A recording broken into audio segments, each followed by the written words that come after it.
To e learning with Hina ma'am channel. आज का जो सेशन है काफ़ी इंपॉर्टेंट सेशन है। क्यों इंपॉर्टेंट हो जाता है? क्योंकि आज हम बात करेंगे लाइफ साइंस की, अगर बात की जाए बायोलॉजी की, अगर बात की जाए जीव विज्ञान की, वो जीव विज्ञान जो पीजीटी स्टूडेंटों के लिए काफ़ी इंपॉर्टेंट हो जाती है। अगर बात करें टीजीटी स्टूडेंटों के लिए 4 से 5 क्वेश्चन बनते हैं, पर पीजीटी को स्टूडेंटों के 70 क्वेश्चन यहीं से बन जाते हैं, क्योंकि उनका जो सिलेबस का ब्रॉड एरिया है वो लाइफ साइंस वाले पार्ट से बहुत अधिक सिलेबस है। ठीक है, तो यहाँ से जो पीजीटी स्टूडेंट है उनके लिए वीडियो बहुत मोस्ट इंपॉर्टेंट है, पर इम्पोर्टेंट टीजीटी पीजीटी दोनों के लिए है, क्योंकि टीजीटी में यहाँ से 4 से 5 या फिर 5 से एबव यानी 5+ क्वेश्चन ही आपको यहाँ से मिलेंगे, उससे कम नहीं मिलते। क्योंकि हारा वही है जो लड़ा नहीं है, आप हार नहीं सकते, क्योंकि हमने अभी हार मानी नहीं है। कुछ आंतरिक प्रेरक होते हैं, हमें रेनफोर्समेंट देते हैं, जैसे हमारे माँ बाप माता पिता, उसी तरह कुछ वीडियो चैनल भी होते हैं जो हमें आगे बढ़ने के लिए पुश करते रहते हैं, यानी प्रेस करते रहते हैं, यानी हमें वो क्या करते हैं, पुनर्बलन देते रहते हैं। तो हम जो वीडियोस हैं उनका क्या है, वो आपके लिए पुनर्बलन का कार्य करते हैं। तो चलिए, अभी तो हमने हार मानी नहीं है। जब तक आपने हार नहीं मानी तब तक दुनिया की कोई भी ताकत आपको हरा नहीं सकती। तो चलिए, आपको लड़ना है उनके लिए जो आपसे उम्मीद लगाए हैं। तो चलिए स्टार्ट करते हैं। आज का सेशन काफ़ी इम्पोर्टेंट है। चलिए, क्योंकि जो हम चाहते हैं वो हम सोचते हैं दिन और रात। जब एक ही गोल, एक ही टारगेट सोचा जाता है तो वो ज़रूर फुलफिल होता है, ज़रूर प्राप्त होता है। एपीजे कलाम ने कहा है, जो तुम सोच सकते हो वो तुम सब पा सकते हो। तो यहाँ पे हमारा टारगेट ही 100+ का। 100+ का मतलब हम 100+ ला कर अपनी कुर्सी के बिल्कुल पास होंगे, यानी कुर्सी पर होंगे, ये समझिए। इस बात की गारंटी, अगर आप 100+ होते हो तो आप कुर्सी आपकी। ठीक है, 100+ तो कुर्सी आपकी। तो चलिए स्टार्ट करते हैं आज का सेशन इसी मोटिवेशन कोट के साथ, जो आपको ऊर्जावान रखेगा तथा औरों से बेटर तथा अलग करने के लिए आपको प्रेरित करता रहेगा। क्योंकि हारा वही है जो लड़ा नहीं, आप हार नहीं सकते, क्योंकि आपने हार मानी नहीं है। चलिए, यहाँ पे है बात करेंगे शारीरिक संरचना, कार्य, स्वास्थ्य, शिक्षा एवं अनुवांशिकी की। तो यहाँ पे क्या है, तो पहला जो हमारा रहेगा कोशिका यानी सेल से। अगर आप सिलेबस को उठा के देखते हैं तो उसमें सबसे पहला जो कोशिका मिलता है। ठीक है, तो कोशिका का क्या है, पहला क्वेश्चन जो है वो कह रहा है कोशिका का सबसे महत्वपूर्ण भाग होता है, तो वो होता है केंद्रक। कोशिका का सबसे महत्वपूर्ण भाग केंद्रक होता है।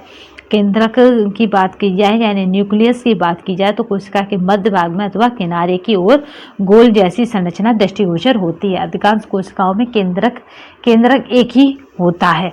वनस्पति कोशिका तथा जंतु कोशिकाओं में समान रूप से पाया जाता है। तो दोनों में अगर समान रूप से बात की जाएगी तो केंद्रक तथा जीवद्रव्य में पाया जाता है, दोनों में समान रूप से।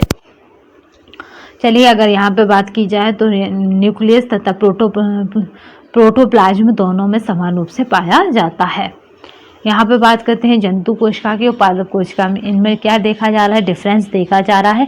तो जो जंतु कोशिका है, कोशिका में कोशिका वृत्ति अनुपस्थित होती है, जबकि पादप कोशिका में सेलुलोज से बनी कोशिका वृत्ति उपस्थित रहती है। फॉर एग्जाम्पल जैसे प्लाज्मा झिल्ली। जंतु कोशिकाएं प्राय आकार में छोटी होती हैं, जबकि पादप कोशिका आकार में बड़ी होती हैं। इसमें लवक अनुपस्थित होती है, इसमें लवक पाई जाती है। लवक किस में पाया जाता है, तो जो हमारा क्या रहता है, जंतु कोशिका, उसमें लवक पाया जाता है, जबकि पादप में लवक नहीं होता। इसका आकार लगभग वृत्ताकार होता है, इसका आकार लगभग आयताकार होता है, वृत्ताकार नहीं होकर आयताकार होता है। एक ही प्रकार की कोशिकाओं के समूह को कहते हैं तो ऊतक कहते हैं। ठीक है, एक ही प्रकार की कोशिकाओं के समूह को। ऊतक के अध्ययन को ऊतक विज्ञान यानी एस्ट्रोलॉजी के रूप में जाना जाता है। कई प्रकार के ऊतक मिलकर विभिन्न अंगों का निर्माण करते हैं। शरीर की प्रत्येक कोशिकाओं में केंद्रक होता है, सिर्फ डॉट की कोशिका अपवाद है। तो यहाँ पे प्रोन लाल रक्त कणिकाएं क्या है, अपवाद है। बाद बाकी त्वचा में, यकृत में, तंत्रिका कोशिकाओं में केंद्रक होता है। मतलब एक्टोफॉर्मिक शारीरिक बनावट वाले लोग अक्सर होते हैं। तो ये कैसे होते हैं, लंबे तथा पतले होते हैं।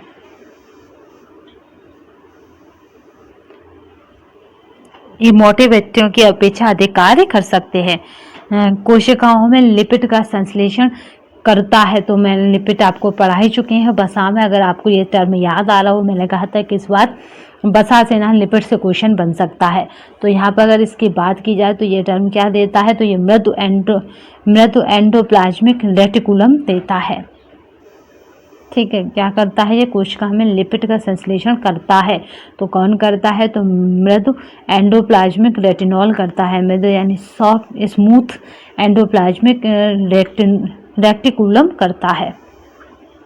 आनुवांशिक गुण तथा वातावरण के सभी स्तरों के बीच आदान प्रदान के फलस्वरूप हुए विकास को कहते हैं। तो वो होता है एपिजेनेसिस। ठीक है, उस विकास को क्या कहा जाता है, एपिजेनेसिस।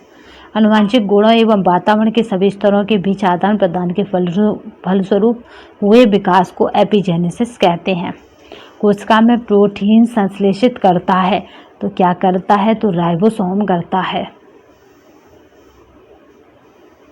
राइबोसोम कोशिका में प्रोटीन संश्लेषित का कार्य करता है। राइबोसोम की खोज पोलैंड नामक वैज्ञानिक ने किया था। यह हरित लवण, माइटोकॉन्ड्रिया केंद्रक, एंडोप्लाज्मिक जालिका आदि पर स्थित होते हैं। ये कहाँ पे होते हैं, तो याद रखेंगे हरित लवण, माइटोकॉन्ड्रिया केंद्रक, एंडोप्लाज्मिक जालिका आदि पर स्थित होते हैं। डीएनए पाया जाता है, तो ये पाया जाता है क्रोमेटिन में। ठीक है, डीएनए किस में पाया जाता है, तो क्रोमेटिन में पाया जाता है।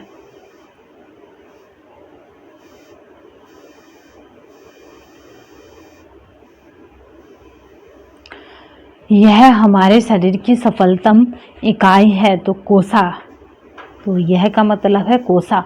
कोसा क्या है, हमारे शरीर की क्या है, सफलतम यानी सरलतम। अगर याद रखना है तो सरलतम की जगह आप क्या याद रखेंगे, इससे सफलतम इकाई है, तो कोसा यानी कोशिका, सेल्स की बात हो रही है। कोसा की खोज यानी कोशिका की खोज रॉबर्ट हुक वैज्ञानिक ने की थी। शरीर की रचनात्मक क्रियात्मक इकाई कोशिका को कहते हैं। कोशिका दो प्रकार की होती हैं, प्रो और यू, बस याद रखने हैं प्रो और यू, बाद बाकी सब सेम है। प्रोकैरियोटिक कोशिका और यूकैरियोटिक कोशिका। प्रोकैरियोटिक कोशिका का क्या होता है कि रचना में यह कोशिका सबसे पुरानी होती है। इसमें केंद्रक तो पाया जाता है, लेकिन केंद्रक व केंद्रक कला का अभाव रहता है। फॉर एग्जाम्पल जीवाणु कोशिका, नीले हरे शैवाल। ठीक है, जीवाणु कोशिका, नीले हरे शैवाल। और यूकैरियोटिक कोशिका में क्या होता है, जीवाणु तथा नीले हरे शैवालों को छोड़कर शेष सभी जीवों को कोशिकाएं यूकैरियोटिक ही होती है। ठीक है, शेष सभी जीवों की क्या होती है, जीवों की कोशिकाएं यूकैरियोटिक की होती हैं। नेक्स्ट क्वेश्चन चलते हैं। एक व्यायाम के दौरान एक व्यायामी को, तो व्यायामी को क्या करना चाहिए, यहाँ पे खपत जितना ही पूरे दिन में पीना चाहिए।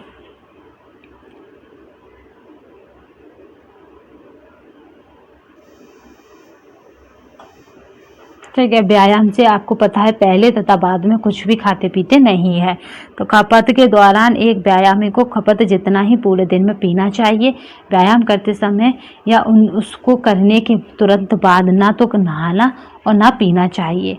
डीएनए डॉट डॉट में उपस्थित होता है, तो केंद्रक और माइटोकॉन्ड्रिया दोनों में क्या है, डीएनए उपस्थित होता है। डीएनए का पूर्ण रूप क्या है, डीऑक्सीराइबो न्यूक्लिक अम्ल है। डीएनए को क्या नाम दिया गया है, तो डीऑक्सीराइबो न्यूक्लिक अम्ल। डॉट डॉट अंतरकोशिकीय पाचन प्रणाली उपलब्ध कराता है, तो कौन अंतरकोशिकीय पाचन प्रणाली उपलब्ध कराता है, तो वो होता है लाइसोसोम। ठीक है, लाइसोसोम अंतरकोशिकीय पाचन प्रणाली उपलब्ध कराता है। लाइसोसोम की खोज 1955 में डी ड्यूब ने की थी। साइटोप्लाज्म के अवयवों में लाइसोसोम ऐसी संरचनाएं हैं जिनमें बहुत से हाइड्रोलिटिक एंजाइम पाए जाते हैं। इनका प्रमुख कार्य कोशिका के अंदर एवं बाहर पाचन क्रिया को क्रियान्वित करना है। ये संरचनाएं एंडोसाइटोसिस यानी फैगोसाइटोसिस एवं पिनोसाइटोसिस के द्वारा ग्रहण किए हुए पदार्थों को पचाती हैं। एटीपी का विस्तार करें, तो एटीपी का एडोनिसिन ट्राइफॉस्फेट है।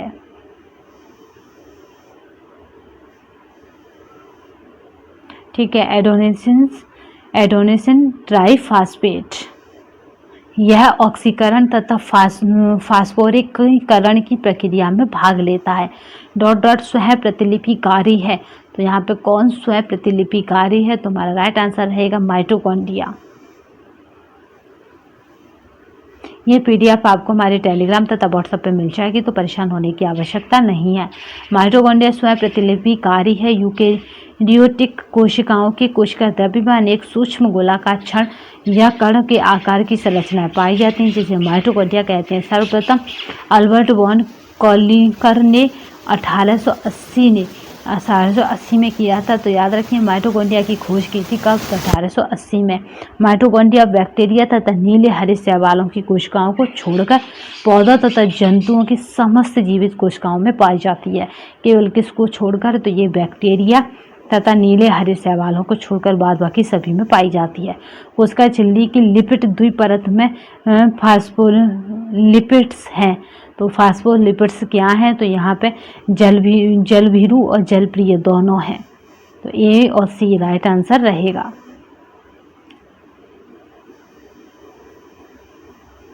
ठीक है, हाइड्रोफोबिक और हाँ हाइड्रोफिलिक दोनों हैं।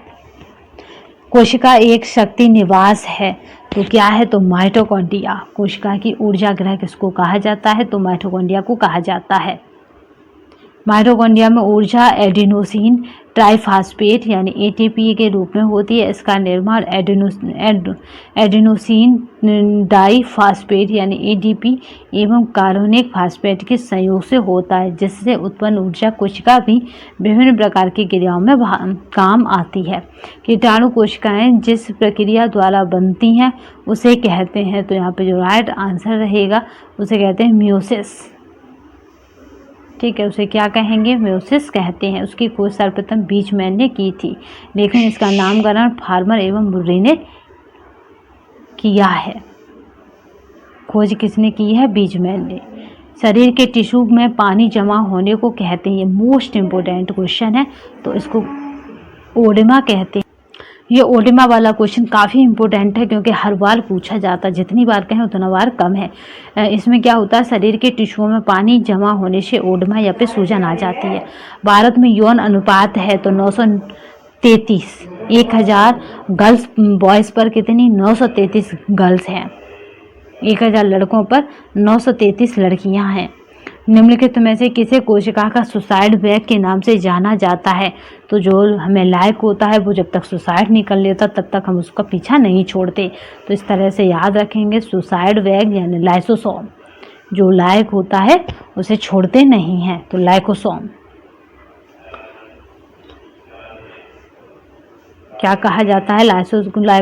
लाइसोसोम को कोशिका का सुसाइड बैग। कोशिका यहाँ पे आके मरती है। चलिए नेक्स्ट देखते हैं। अगर बात की जाए लाइसोसोम की, तो गोल अनियमित आकार की रचनाएं होती हैं, जिनका कार्य कोशिका के अंदर पहुंचे खाद्य पदार्थों तथा बाह्य पदार्थों का पाचन करना है। कोशिका की खोज किसने की थी? तो यहाँ पर रॉबर्ट हुक ने क्या किया है? कोशिका की खोज की है।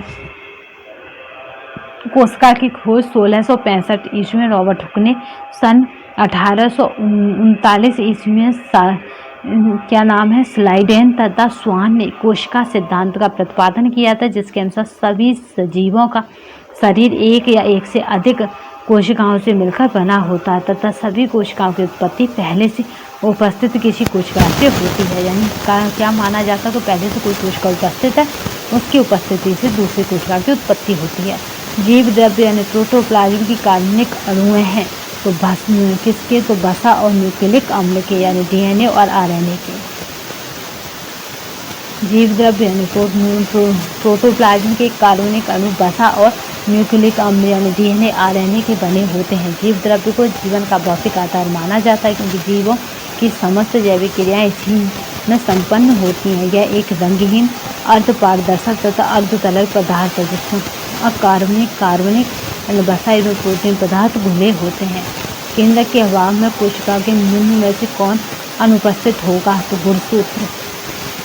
अगर केंद्रक का वह अभाव है तो कौन अनुपस्थित होगा? तो वो हमारा गुणसूत्र। माइटोकॉन्ड्रिया, लाइसोसोम और डीएनए उपस्थित होंगे। अगर बात करते हैं यहाँ पे गुणसूत्र या क्रोमोसोम सभी वनस्पतियों और प्राणियों की कोशिकाओं में पाए जाने वाले तंतु रूपी पिंड होते हैं जो सभी आनुवंशिक गुणों को बहाल होते हैं। कोशिका झिल्ली की प्रमुख शारीरिक क्रियाएं विज्ञान संबंधी कार्य हैं। तो यहाँ पे किसके कार्य हैं शारीरिक क्रियाएं? तो यहाँ पे जो रहेगा कोशिका के अंदर एवं बाहर पदार्थों के अभिगम पर नियंत्रण करना है, ये इसके कार्य हैं।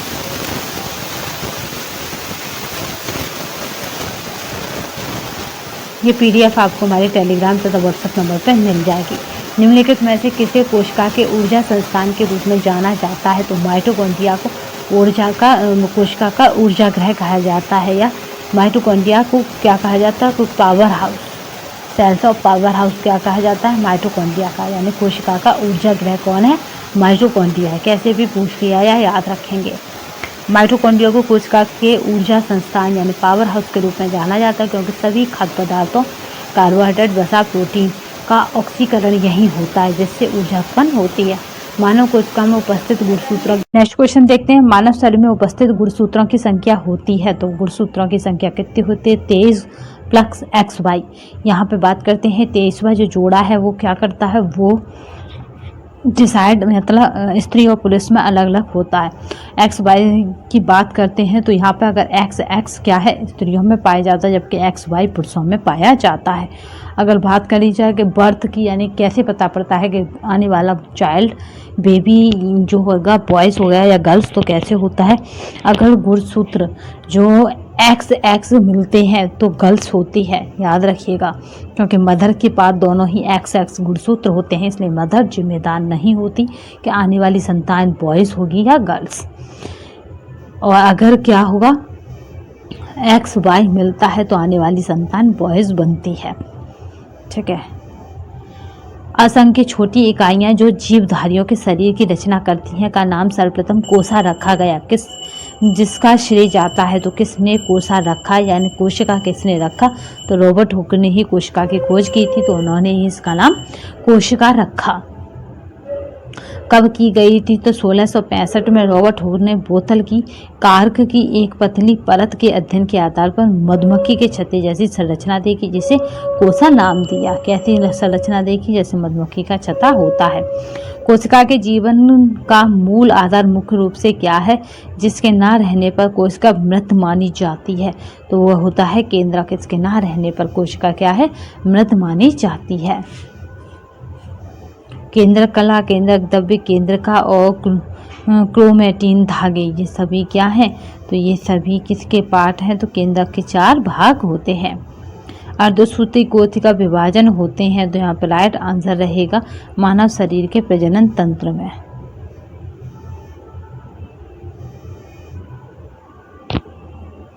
अर्धसूत्री कोशिका विभाजन मानव शरीर के प्रजनन तंत्र में होते हैं। किसी विभाजन के कारण संतानें लक्षणों में एक दूसरे से भिन्न होती हैं। कौन से? इसी विभाजन के कारण। नेक्स्ट चलते हैं। आपको बता दें ये पीडीएफ आपको हमारे टेलीग्राम तथा व्हाट्सएप नंबर पर मिल जाएगी, तो परेशान होने की आवश्यकता नहीं है क्योंकि हारा वही है जो लड़ा नहीं है। आपने तो हार कभी मानी नहीं है, तभी तो आप यहाँ तक पहुँचे हैं, तो इसका मतलब है कि आपने कभी हार मानी नहीं है। तो चलिए ये पीडीएफ आपको हमारे टेलीग्राम तथा व्हाट्सएप नंबर पर मिल जाएगी। प्राणी के शरीर के विभिन्न अंगों को बांधे रखने का कार्य रूप है, तो किसका कार्य रूप है? तो वह है संयोजी ऊतक का या संयोजी कोशिकाओं का कार्य रूप है। शरीर के किन्हीं 2 भागों को आपस में जोड़ने का कार्य करने वाली कोशिकाओं को संयोजी कोशिका कहते हैं। इन कोशिकाओं का आकार अनियमित होता है। इन कोशिकाओं के बीच रिक्त स्थान अपेक्षाकृत अधिक होता है, जिसके कारण इनमें अंतः कोशीय पदार्थ की सामान्य से अधिक विद्यमान होता है। एटीपी संबंधित है, तो एटीपी किससे संबंधित है? तो माइटोकॉन्ड्रिया से संबंधित है एटीपी। एटीपी माइटोकॉन्ड्रिया से संबंधित है। माइटोकॉन्ड्रिया द्वारा खाद्य पदार्थों के ऑक्सीकरण के फलस्वरूप उत्पन्न ऊर्जा एटीपी यानी एडेनोसिन डाइफॉस्फेट का निर्माण एडेनोसिन डाइफॉस्फेट तथा अकार्बनिक फॉस्फेट के संयोग से होता है। पेशीय तंत्र, ऊतकों की बात कर लेते हैं। ऊतकों का समूह जो कि शरीर के आवरण एवं शारीरिक गुहाओं के स्तर पर पाया जाता है उसे कहते हैं। तो ये सब पाया जाता है तो उसे क्या कहा जाता है? इसे उपकला ऊतक कहा जाता है। कब आया है? तो ये पीजीटी 2021 का क्वेश्चन है। ऊतकों के समूह जो कि शरीर के आवरण और शारीरिक गुहाओं के स्तर पर पाया जाता है उसे उपकला ऊतक यानी एपिथेलियम टिश्यूज कहते हैं। उपकला ऊतक पूरे शरीर पर फैले हुए हैं। वे सभी शरीर की सतहों, रेखा, शरीर गुहाओं और खगोले अंगों जो खोखले अंग होते हैं खोखले अंगों को कवर करते हैं और ग्रंथियों में प्रमुख ऊतक वे कई प्रकार के कार्य करते हैं जिनमें सुरक्षा, स्राव, अवशोषण, उत्सर्जन और आपका क्या है निस्पंदन आदि है। यहाँ पे कुछ मतलब क्या दे रखी हैं तो स्थैतिक कार्य के संवैधान संकेतक होते हैं। तो यहाँ पे देखते हैं क्या है। यहाँ पे देखिए क्या लिखा है, स्थैतिक कार्य के संकेतक कौन है। तो यहाँ पे जो पहला ऑप्शन रहेगा वो क्या है, मांसपेशियों का संवर्धित रक्त प्रवाह, दूसरा है मांसपेशियों में वांछित संकुचन, पहला, दूसरा और लास्ट में रहेगा और वो क्या रहेगा तो यहाँ पे रहेगा, याद रखेंगे कि लास्ट में क्या रहेगा तो ऑक्सीजन मुक्त ऊर्जा उत्पादन।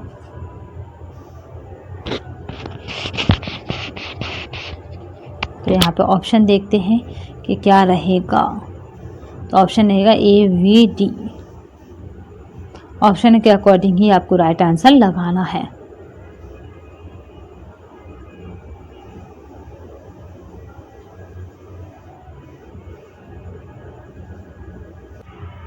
चलिए तो यहाँ राइट था ए, बी और डी। नेक्स्ट चलते हैं। ये पीडीएफ आपको हमारे टेलीग्राम तथा व्हाट्सएप नंबर पर मिल जाएगी। पेशियों की थकान को मापने का यंत्र है तो आर्गोमीटर क्या है? आर्गोमीटर पेशियों की थकान को मापने का यंत्र है। पेशियों में थकान होती क्यों है? तो लैक्टिक अम्ल के कारण।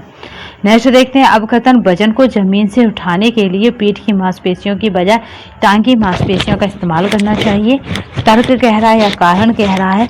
पीठ की मांसपेशी टांग की मांसपेशी से कमजोर होते हैं। तो ये बिल्कुल दोनों बात सही है क्योंकि मांसपेशियां पीठ की कमजोर होती हैं तथा संपूर्ण शरीर को वही तो टांगे रहती हैं। तो यहाँ पे ए और आर दोनों सत्य है।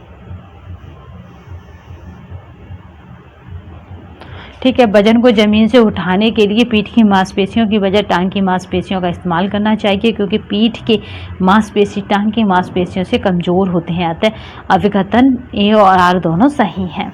थकान की स्थिति में कोशिकाओं में कौन सा अम्ल एकत्रित हो जाता है? तो याद रखिएगा लैक्टिक अम्ल काफ़ी मोस्ट इम्पोर्टेंट है क्योंकि थकान ऐसा टॉपिक है जिस पर क्वेश्चन बनता है। शक्ति व्यवस्थापन में थकान का बहुत ही महत्वपूर्ण योगदान है। थकान दो प्रकार की होती है, शारीरिक थकान, मानसिक थकान। शारीरिक थकान की बात की जाए तो किसी व्यक्ति द्वारा लगातार कार्य करने से उत्पन्न थकान को शारीरिक थकान कहते हैं। इस क्रिया में ऑक्सीजन का ह्रास होने लगता है जिसके फलस्वरूप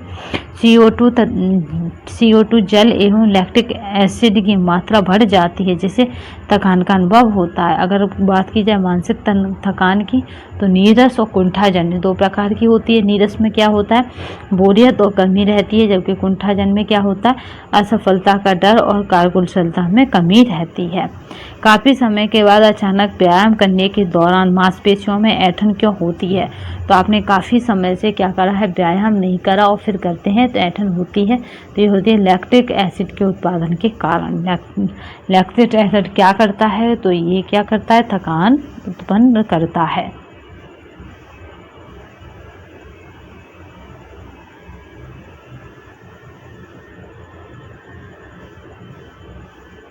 नेक्स्ट चलते हैं।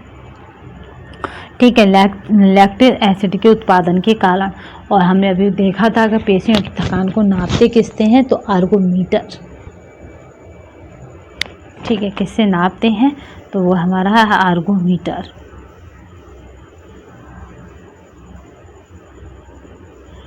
नेक्स्ट चलते हैं। इलेक्ट्रोमायोग्राफी मापता है तो इलेक्ट्रोमायोग्राफी क्या मापता है? तो यहाँ पे जो राइट आंसर रहेगा वह मांसपेशियों के बीच का।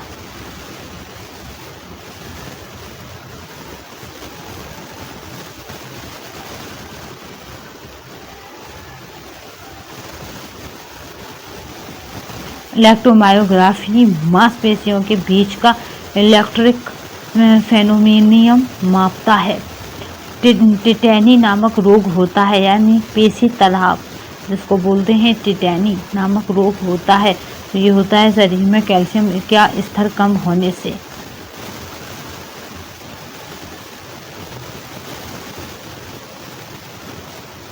पेशी तनाव यानी टिटैनी नामक रोग शरीर में कैल्शियम का स्तर कम होने से होता है। कैल्शियम की अधिकतम मात्रा शरीर के ठोस तंतुओं में पाई जाती है, जैसे हड्डियों में सबसे ज़्यादा कैल्शियम होता है, हड्डी व दांत तथा 1% में क्या होता है कैल्शियम, 1% कैल्शियम किस में होता है, रक्त में, मांस में, जिगर और हृदय में इधर से रहता है।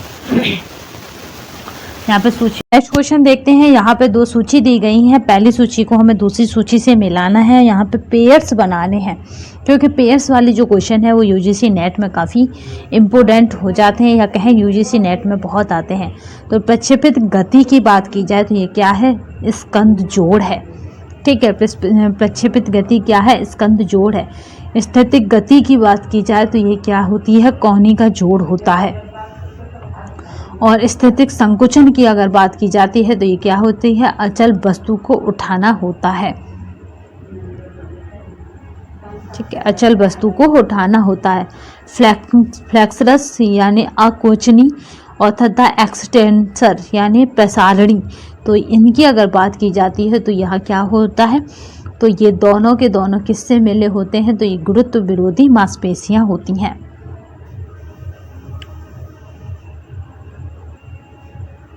तो यहाँ पे जो रहेगा वो क्या रहेगा, तो यहाँ पे क्या है, ये गुरुत्व विरोधी मांसपेशियां होती हैं। सह संकुचन की अगर बात करते हैं तो ये क्या होता है, सह संकुचन होता है आकुचन तथा संकुचकों का संकुचन। तो यहाँ पे जो राइट आंसर रहेगा वो रहेगा सी। आपको बता दें ये यूजीसी नेट में ही आएगा, उसके अलावा आपको कहीं भी देखने को नहीं मिलेगा।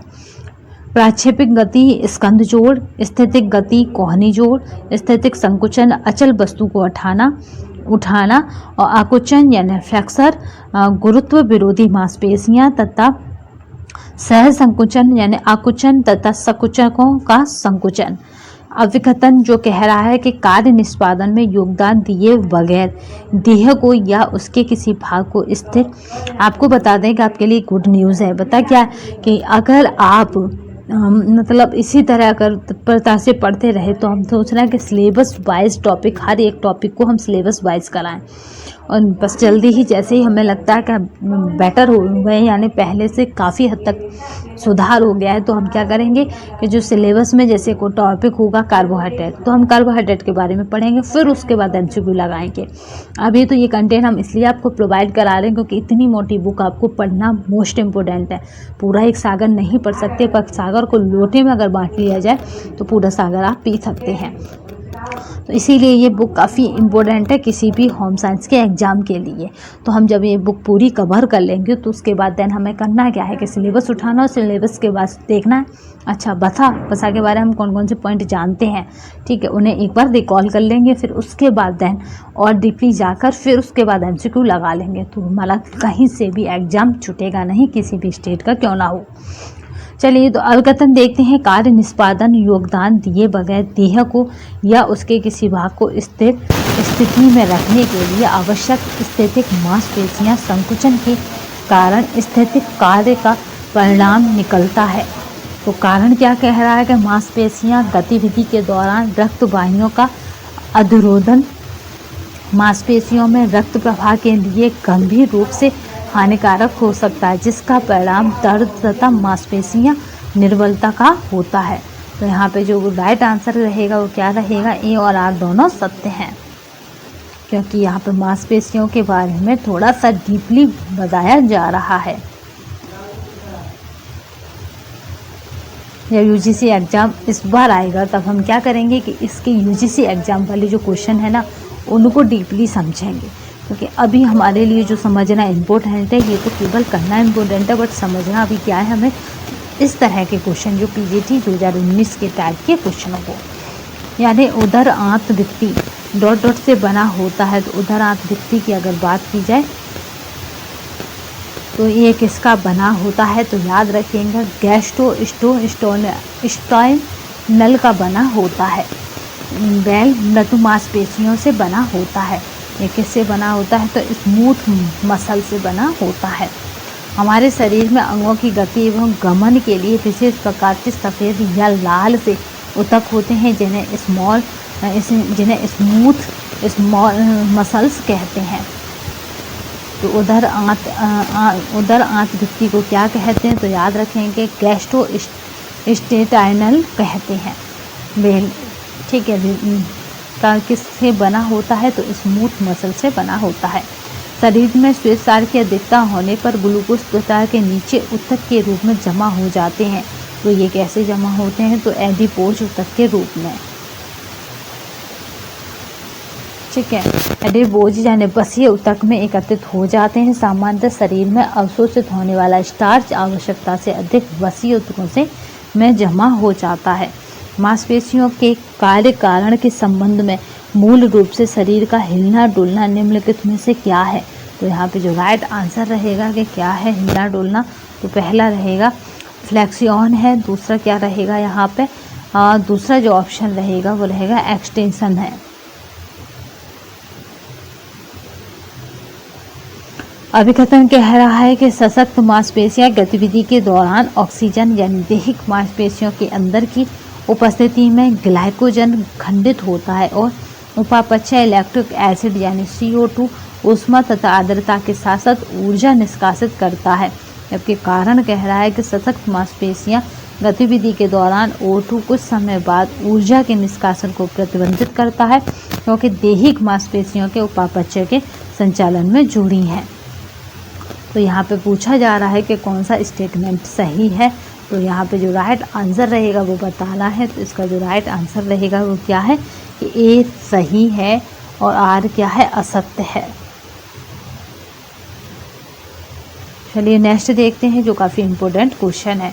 ये PDF आपको हमारे टेलीग्राम तथा व्हाट्सएप पर मिल जाएगी, तो परेशान होने की आवश्यकता नहीं है, ठीक है। देखते हैं यहाँ पे, अंगों को जोड़ने का कार्य किया जाता है, तो संयोजी ऊतकों के द्वारा अंगों को जोड़ने का कार्य किया जाता है, इसीलिए इन्हें क्या नाम दिया जाता है, संयोजी ऊतक, क्योंकि इनके द्वारा अंगों को जोड़ने का काम किया जाता है। इसका मुख्य घटक कोलेजन नामक प्रोटीन होता है। यह ऊतक मानव के प्रत्येक अंग में पाए जाते हैं।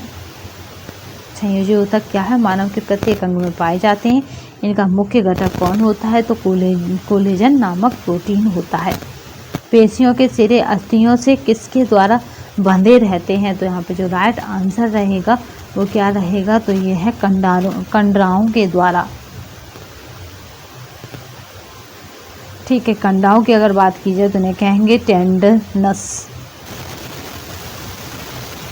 पेशियों के सिरे अस्थियों या उपास्थियों से जोड़ने का कार्य कंडराओं यानी टेंडनस का होता है। कंडराओं का निर्माण संकुचनशील श्वेत कोलेजन तंतुओं से होता है, जो कि त्वचा की डर्मिस अस्थियों उपास्थियों एवं पेशियों तथा तंत्रिकाओं का आवरण भी बनाते हैं। कंडराएं शारीरिक गति को बनाए रखने में भी सहायक होती हैं।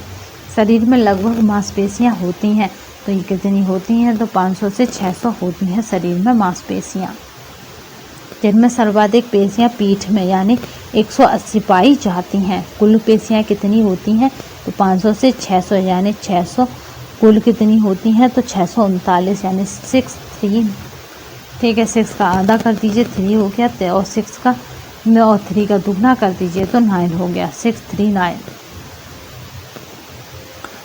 ताल में समायोजन क्रिया किसके द्वारा संभव होती है, तो सिलियारी मांसपेशियों के द्वारा संभव होती है।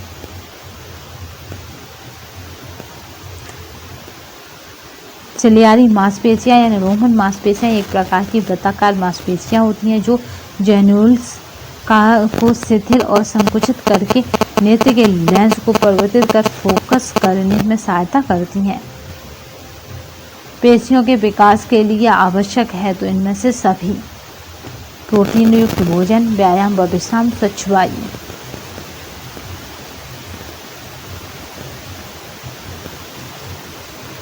नेक्स्ट क्वेश्चन देखते हैं, काफ़ी इम्पोर्टेंट है।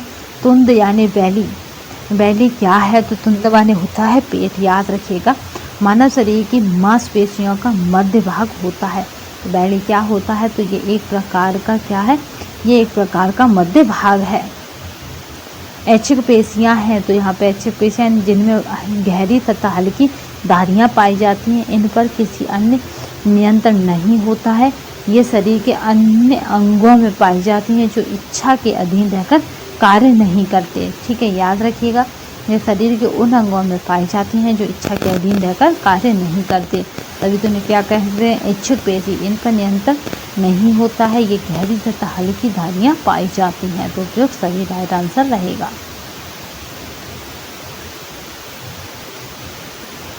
स्वस्थ शरीर में पेशियां सदा ही थोड़ी कसावट की स्थिति में रहती हैं ताकि प्रत्येक समय क्रिया के लिए तत्पर रहें। यह तत्परता कहलाती है तो मसल टोन कहलाती है। उनकी जो तत्परता है वो क्या कहलाती है? तो वो मसल टोन कहलाती है। पेशियों का शारीरिक क्रिया की तत्परता के लिए कसावट की स्थिति में रहना पेशीय टोन अथवा मसल टोन कहलाता है। सामान्य स्थिति में पेशी खुद ही कुछ तनी होती है जिसे टोन कहा जाता है। इसी टोन के कारण पेशियां बिना थके एक सी स्थिति में रहती हैं।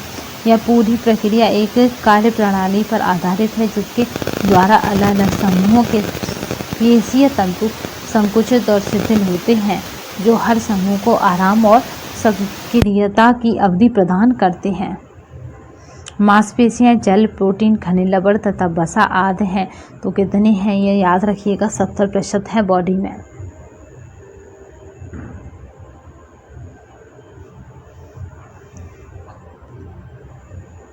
मांसपेशियां अस्थियों के ऊपर आवरण की तरह परतों के रूप में पाई जाती हैं। शरीर में छोटी और बड़ी, तो शरीर छोटी और बड़ी तो कितनी होती हैं? 639 मांसपेशियां होती हैं, यानी 639 मांसपेशियां होती हैं।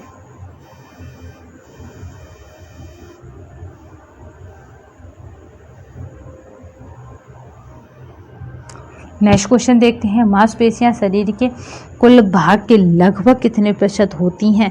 तो यहाँ पे राइट आंसर रहेगा वो कितनी होती हैं? तो 50% होती हैं। मांसपेशियां शरीर के कुल भाग के लगभग 50% होती हैं। शरीर की समस्त पेशियां पेशी ऊतकों से निर्मित होती हैं। पेशी ऊतकों का निर्माण मूल रूप से पेशी कोशिकाओं से होता है जिसके 3 भाग होते हैं: मूल स्थान या फिर मूल प्रबंधन, और फिर जो नेस्ट होता है कुंद होता है। कुंद के मतलब जो नेस्ट होता है वो क्या होता है? तो कांड्रा या निवेश होता है। चलिए, निम्न में से किसके द्वारा शरीर की गति संभव होती है? तो वो मांसपेशियों के द्वारा शरीर की गति संभव होती है।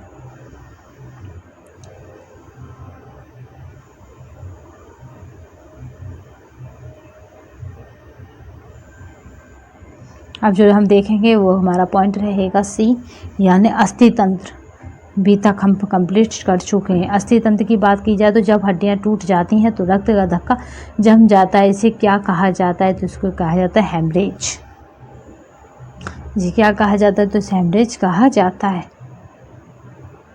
अस्थियों के निर्माण में कुछ लवणों द्वारा होता है जिनमें कैल्शियम, फास्फोरस और कार्बोनेट मुख्य हैं। जब हड्डी 3 या अधिक टुकड़ों में टूटी हो तो यह कहलाती है बहुखंड अस्थिभंग, क्योंकि 3 से अधिक टुकड़ों में, यानी ये हड्डी है, सपोज करिए यहाँ टूट गई, फिर हो सकता है इस तरह टूट जाए, फिर हो सकता है ऐसे टूट जाए, तो ये क्या हो गया? सभी अस्थिभंग हो गए।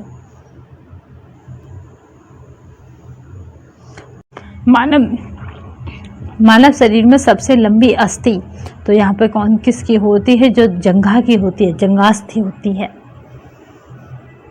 यहाँ पे जो राइट आंसर क्या रहेगा? जंघास्थि।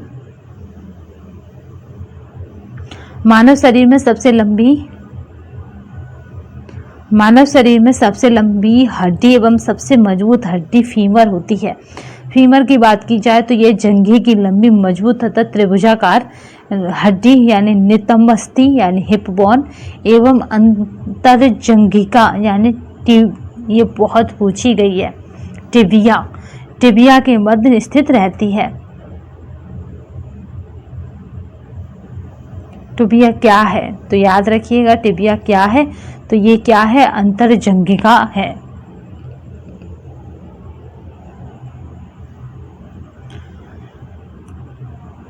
कोशिका कंकाल का उदाहरण है, तो यहाँ पर कोशिका कंकाल की बात की जाए तो माइक्रोट्यूब्यूल, माइक्रोफिलामेंट, मध्यवर्ती तंतु, ये सभी क्या है? इसके उदाहरण हैं।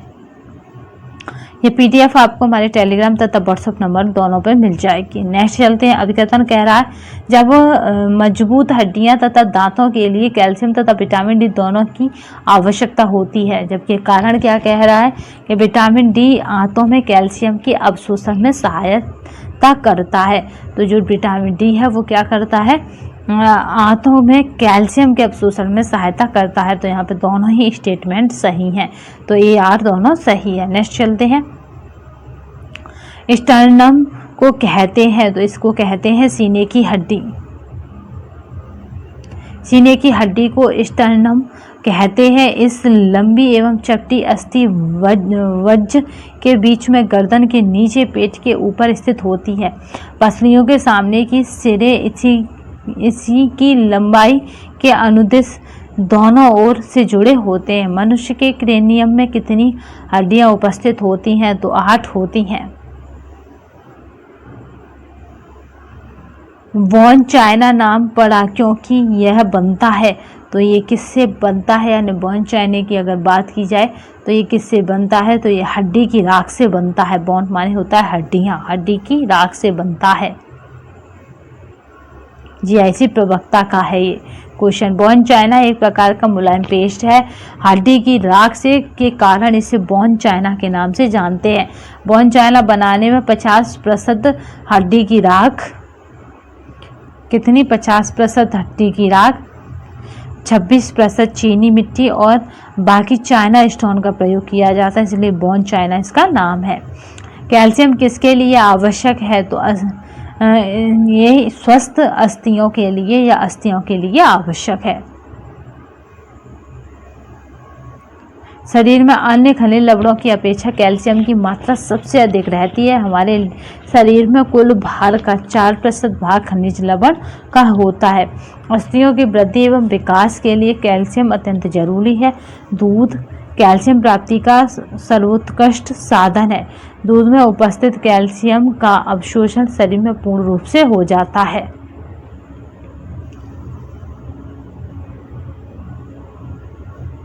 नेक्स्ट देखते हैं। स्वस्थ दांतों एवं अस्थियों के लिए आवश्यक है, तो क्या आवश्यक है स्वस्थ दांतों एवं अस्थियों के लिए? तो याद रखेंगे यहाँ पे कैल्शियम तथा फास्फोरस आवश्यक है।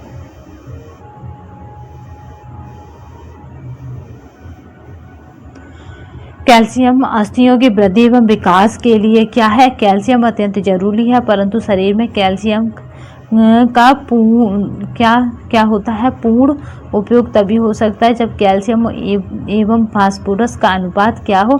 सही हो। फास्फोरस शरीर की समुचित वृद्धि एवं विकास के लिए कैल्शियम की भांति फास्फोरस का भी महत्वपूर्ण स्थान है। ओटोपेरोसिस शरीर के निम्न अंगों को प्रभावित करती है, तो ये अस्थि को प्रभावित करती है। यह रोग मुख्यतः वृद्धों में होता है। अस्थियां निशक्त, कमजोर एवं ये क्या होती हैं? भुरभुरी हो जाती हैं तथा जरा सी चोट लगने पर या गिर जाने पर टूट जाती हैं। टूटी हुई अस्थियां जल्दी ही नहीं जुड़ती हैं, तो इसको क्या कहते हैं? तो ऑस्टियोपेरोसिस मुख्यतः 2 प्रकार के होते हैं, तो याद रखेंगे हार्मोन की कमी से, दूसरा होता है आहार में विटामिन डी तथा कैल्शियम की कमी से। लिगामेंट यानी स्नायु जोड़ता है, तो हड्डियों को पेशी से जोड़ता है स्नायु।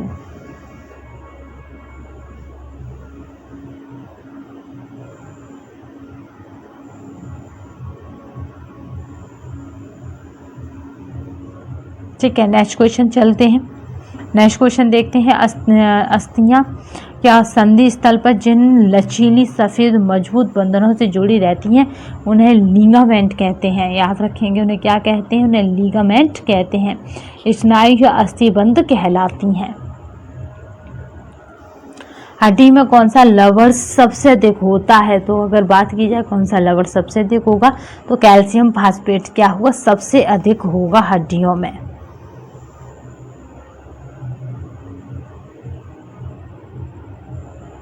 हड्डियों का 38% भाग ओशिन नामक प्रोटीन तथा लगभग 62% भाग अकार्बनिक लवणों मुख्यतः कैल्शियम तथा मैग्नीशियम फास्फेट का बना होता है।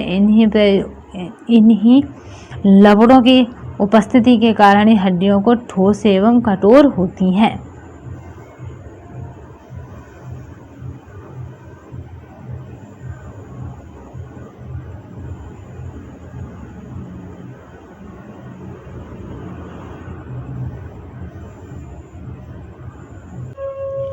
मानव शरीर में कितनी पसलियां होती हैं? तो यहाँ पे जो राइट आंसर रहेगा वो क्या रहेगा? यहाँ पे रहेगा 24।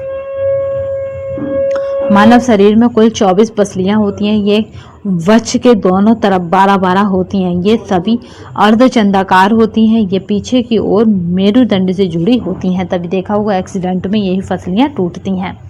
चलिए देखते हैं अधिगम विकलांगता डॉट डॉट कहा जाता है। तो यहाँ पे जो राइट आंसर रहेगा, अधिगम विकलांगता की अगर बात की जाए तो वो होता है डिसलेक्सिया। लर्निंग डिसेबिलिटी क्या है? तो वो हमारा है डिसलेक्सिया। चलन तंत्र है, तो चलन तंत्र की अगर बात करते हैं तो वो क्या रहेगा? तो वो रहेगा कंकाल तंत्र।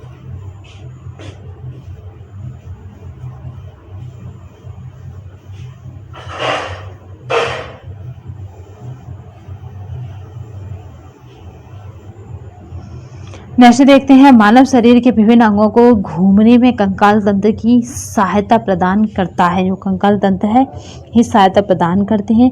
चलन कंकाल तंत्र का रूप है। इनकी सहायता से हाथ पैर सिर आसानी से चल तथा घूम सकता है।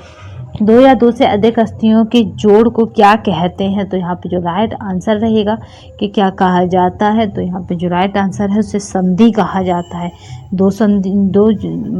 आपने देखा होगा हिंदी में दो शब्दों के योग को क्या कहा जाता है? संधि कहा जाता है। उसी तरह दो या दो से अधिक अस्थियों के जोड़ को क्या कहा जाता है? संधि कहा जाता है। शरीर में दो या दो से अधिक हड्डियों के जोड़ को संधि यानी जॉइंट कहते हैं। संधि स्थल कुछ मजबूत तंतु या स्नायु जुड़े रहते हैं जो इनके बांधने में सहायता करते हैं। एक वयस्क में छेदक दांतों की संख्या होती है। तो वयस्क में छेदक दांतों की संख्या की बात की जाए तो होती है 8। अगर बात की जाए यहाँ पे ऑप्शन होगी तो सारे ऑप्शन गलत हैं। 4, 2, 3, 6 तो ये सभी रॉन्ग आंसर है, इसलिए इसका कॉमन नंबर दिया गया। मनुष्य अपने भोजन को काटने, तोड़ने और पीसने के लिए अलग अलग दांतों का प्रयोग करता है, जिनमें छेदक, जिनको बोलते हैं इंसाइजर। ठीक है, इंसाइजर की क्या है? संख्या 8 होती है। तो आपसे क्वेश्चन में यही पूछा जा रहा है कि छेदक दांतों की संख्या होती है। तो इंसाइजर जो दांत है उनकी संख्या 8 होती है, जो जबड़ों को मध्य में 4 ऊपर और 4 नीचे होते हैं। यानी ये 4 तो ऊपर होते हैं और 4 ही नीचे होते हैं, इस तरह से।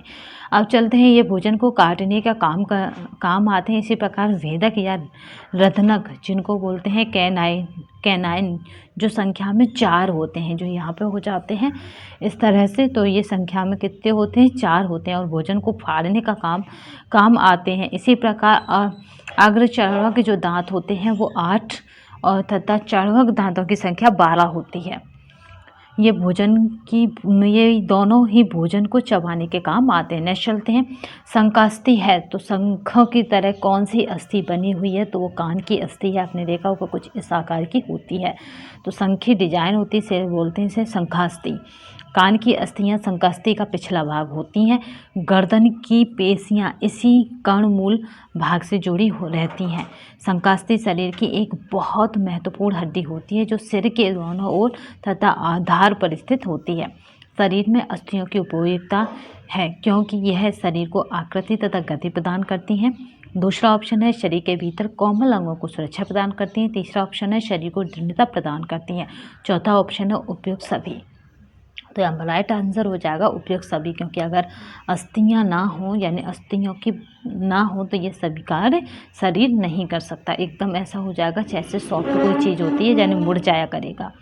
मनुष्य तथा अन्य कशेरुक जंतुओं के पूरे शरीर को दृढ़ता प्रदान करने के लिए तथा उसकी आकृति बनाए रखने के लिए शरीर में अस्थियों का ढांचा यानी कंकाल होता है, जो कि एक विशेष प्रकार के संयोजी ऊतक, जिन्हें कंकाल ऊतक भी कहते हैं, से बना होता है। यह अस्थियां शरीर की आकृति तथा गति प्रदान करती हैं, कोमल अंगों की सुरक्षा करती हैं तथा शरीर को दृढ़ता प्रदान करती हैं। नेक्स्ट क्वेश्चन देखते हैं, खोपड़ी में कुल कितनी अस्थियां पाई जाती हैं? तो 22 अस्थियां क्या है खोपड़ी में पाई जाती हैं।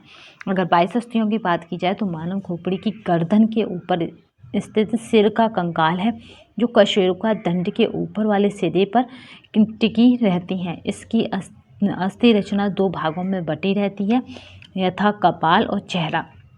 किस में बटी है? कपाल और चेहरे में।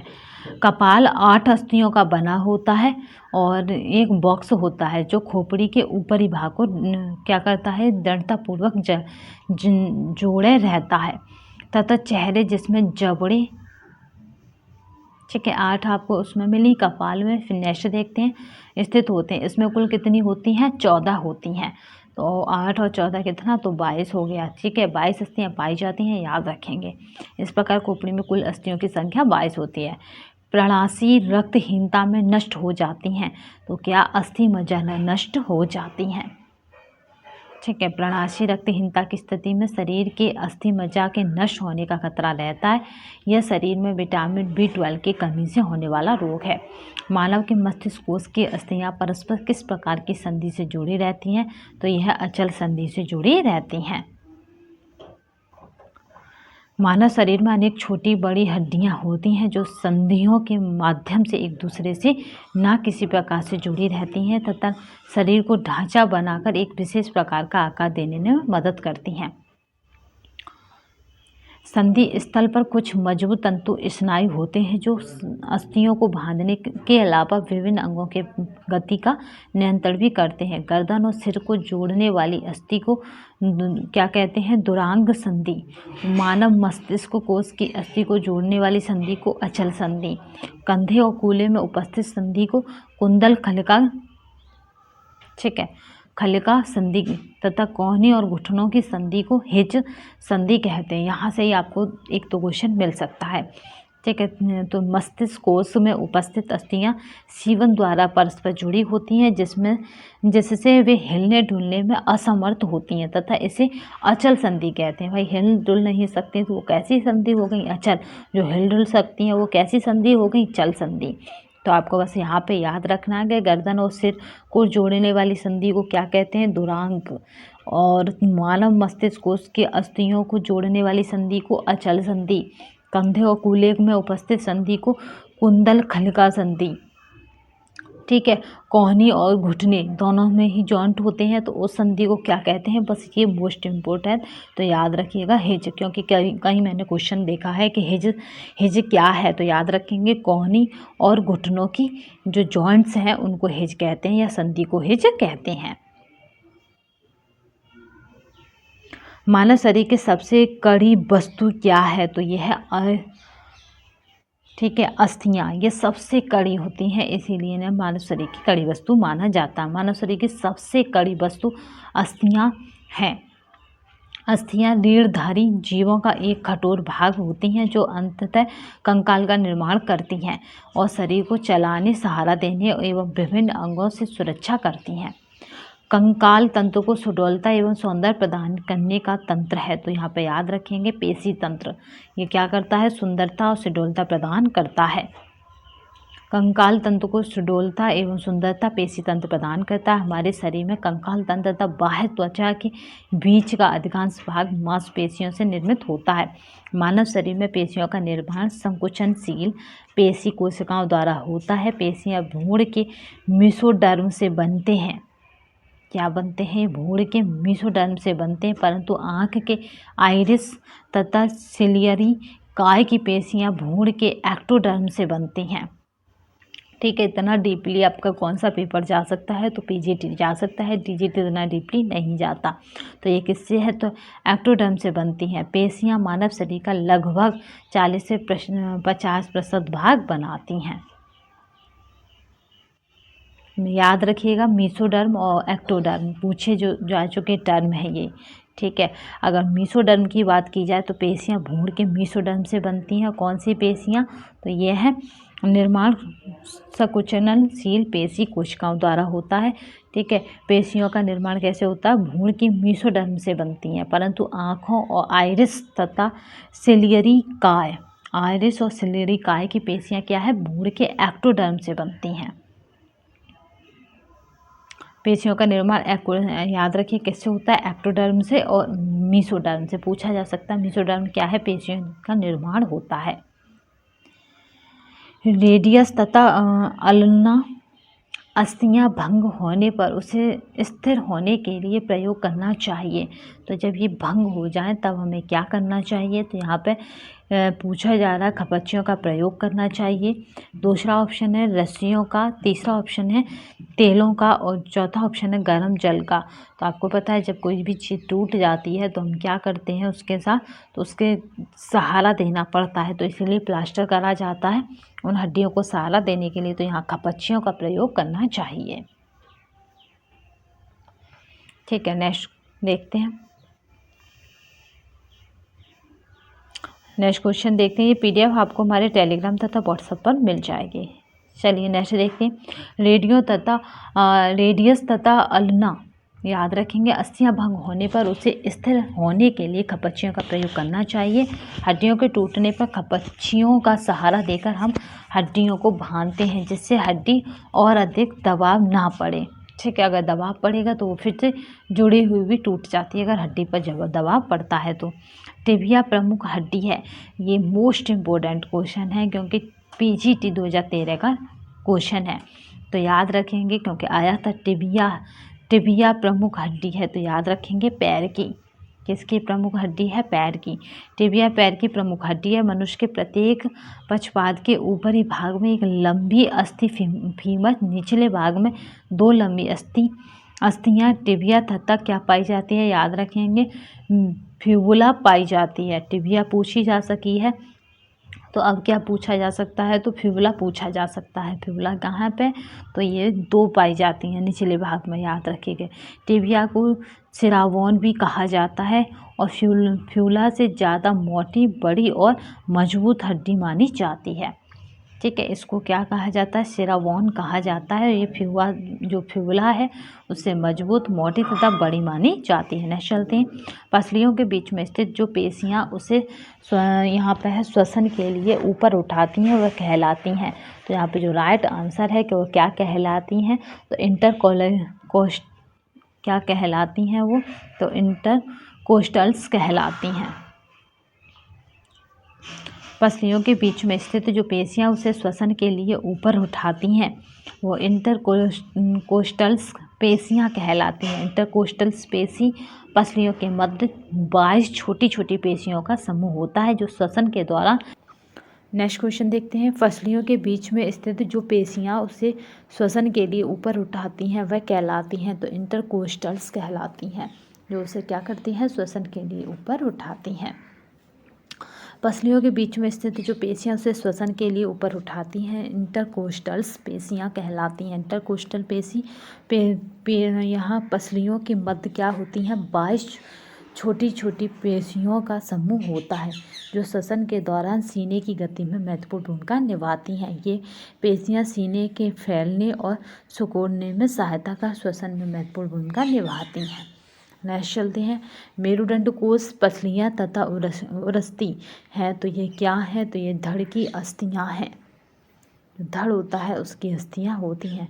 मेरुदंड कोष, पसलियाँ तथा उरस्ती धड़ की अस्थियाँ हैं। मनुष्य का मस्तिष्क खोपड़ी की हड्डियों में सुरक्षित रहता है। बचास्थि या उरस्ती के साथ मिलकर पसलियाँ बच्चे के पिंजर का निर्माण करती हैं। इसके अंदर हृदय, फेफड़े आदि सुरक्षित रहते हैं। मनुष्य के शरीर में कुल कितनी? 24 पसलियाँ होती हैं, रिब्स होती हैं। वैसी पेशियाँ जो नितंब का क्या करती हैं? मांसल भाग बनाती हैं तथा फीमर से जुड़कर नितंब जोड़ का फैलाव करती हैं, वे कहलाती हैं।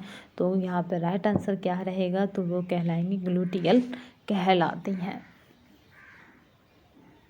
ठीक है। ऐसी पेशियाँ जो नितंब का मसल भाग बनाती हैं तथा फीमर से जोड़कर नितंब जोड़ का फैलाव करती हैं, ग्लूटियल पेशियाँ कहलाती हैं। ग्लूटियल पेशियाँ 3 प्रकार की होती हैं। बस क्वेश्चन इस तरह से बन सकता है कि ग्लूटियल पेशियाँ कितने प्रकार की होती हैं, तो याद रखेंगे 3 प्रकार की होती हैं।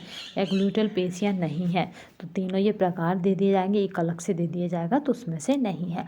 तो ग्लूटियल पे यहाँ पे मैक्सिमस पेशी, ग्लूटियल मीडियस पेशी और ग्लूटियस पेशी, तो ये 3 प्रकार की होती हैं जो काफ़ी इम्पोर्टेंट हो जाती हैं। तो इनका देखते हैं, पहले देखते हैं ग्लूटियल मैक्सिमस पेशी।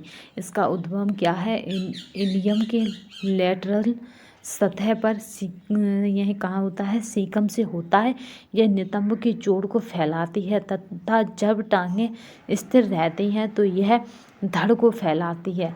अगर बात की जाए ग्लूटियस मीडियस पेशी की, तो इसका उद्गम भी इलियम के क्या होता है, लेटरल सतह से तथा निवेशन फीमर के ग्रेटर टॉक गैटर पर होता है। यह नितंब के जोड़ को फैलाती तथा फीमर का पार्श्वीय घुमाव तथा अपरिवर्तन करती है। अब बात करते हैं ग्लूटियस पेशी की।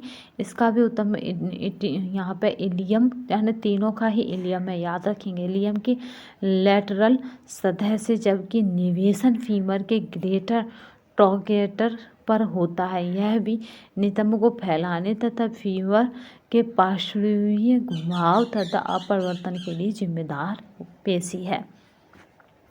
ये PDF आपको हमारे टेलीग्राम तथा व्हाट्सएप नंबर पर मिल जाएगी, तो परेशान होने की आवश्यकता नहीं है। चलिए देखते हैं अस्थि पंजर के कौन प्रमुख भाग नहीं है, तो यहाँ पे है रक्त कण। रक्त कण क्या है, अस्थि पंजर के प्रमुख भाग नहीं है। जबकि सिर, धड़ और अग्रांग ये क्या है, अस्थि पंजर के प्रमुख भाग हैं। सिर, धड़, अग्रांग सभी अस्थि पंजर के प्रमुख भाग होते हैं। जबकि रक्त कणिकाएं रक्त कोशिकाओं में उपस्थित होती हैं। रक्त की कणिकाएं 3 प्रकार की होती हैं तथा लाल रक्त कणिकाएं, श्वेत रक्त कणिकाएं और प्लेटलेट्स। जिन्हें लाल रक्त कणिकाएं रक्त में ऑक्सीजन के परिवहन तथा श्वेत रक्त कणिकाएं रोग से प्रतिरक्षा प्रदान करती हैं। ठीक है, यहाँ पे जो प्लेट्सें गिरती हैं ना डेंगू वगैरह में, उसको भी यहाँ पे काउंट कर लिया गया है, इसलिए यहाँ इन्होंने 3 बताया है। तीनों प्रकार की रक्त कणिकाएं अस्थि मज्जा में उपस्थित रहती हैं। ये तीनों ही कहाँ पे एक ही घर में रहती हैं, वो है अस्थि मज्जा, याद रखेंगे। पैर की हड्डी टूटने पर प्रयोग किया जाता है तो फ्रैक्चर बोर्ड का प्रयोग किया जाता है। जबकि हड्डी की टूट या जले हुए रोगी के बिस्तर के लिए वेट क्रिटल, ये पूछा हुआ क्वेश्चन है, तो ये क्या है, बेड क्रिटल का प्रयोग किया जाता है। क्रिडल का बेड क्रिडल का प्रयोग किया जाता है हड्डी की टूट या जले हुए रोगी के बिस्तर के लिए। बेड क्रिडल का प्रयोग हड्डी की टूट या जले हुए रोगी के बिस्तर के लिए किया जाता है। बेड क्रिडल एक प्रकार का लकड़ी अथवा एल्युमिनियम का बना ढांचा होता है जिसे रोगी के बिस्तर पर इसलिए रखा जाता है ताकि रोगी के घायल अंगों को चादर या कंबल न छुए। ठीक है, चादर या कंबल ना छुए, क्योंकि वो छुएगा तो घाव में चिपक जाएगा। खपच्चियों का प्रयोग किया जाता है तो टूटी हुई हड्डी को अपने स्थान पर रोकने के लिए हम खपच्चियों का प्रयोग करते हैं जब तक कि प्लास्टर ना छट जाता। इससे क्या होता है, खपच्चियों का सहारा मिलता है जिससे हड्डी पर अधिक दबाव ना पड़े। बच्चों में कुल कितनी अस्थियां पाई जाती हैं, तो 25 तल में 29 अस्थियां पाई जाती हैं। अगर बात की जाए कितनी, तो 29 अस्थियां पाई जाती हैं। बच्चे में कुल 29 अस्थियां पाई जाती हैं। बच्चे की संरचना बाहर से देखने पर संदूक के समान दिखाई देती है। इसके अंदर हृदय, फेफड़े आदि कोमल अंग सुरक्षित रहते हैं। बच्चे भाग में निम्नलिखित अस्थियां पाई जाती हैं, अलुस्थि, पसलियाँ और अंश मेखला, ये सब हैं बच्चे के भाग हैं। अलुस्थि 1 होती है, पसलियाँ 24 होती हैं, 12-12 दोनों साइड होती हैं इस तरह से। और क्या है, अंश मेखला ये कितनी है, 4 होती हैं। तो इस तरह से मिलाकर कितनी हो गई, तो ये और ये मिलाकर 28 और 1 29, तो ये 29 होती हैं। कंकाल तंत्र को सुडौलता एवं सौंदर्य प्रदान करने का तंत्र, तो कंकाल को कौन सौंदर्य, तो वो हमारा होता है पेशी तंत्र। ये कंकाल तंत्र को सुडौलता और सौंदर्य प्रदान करता है।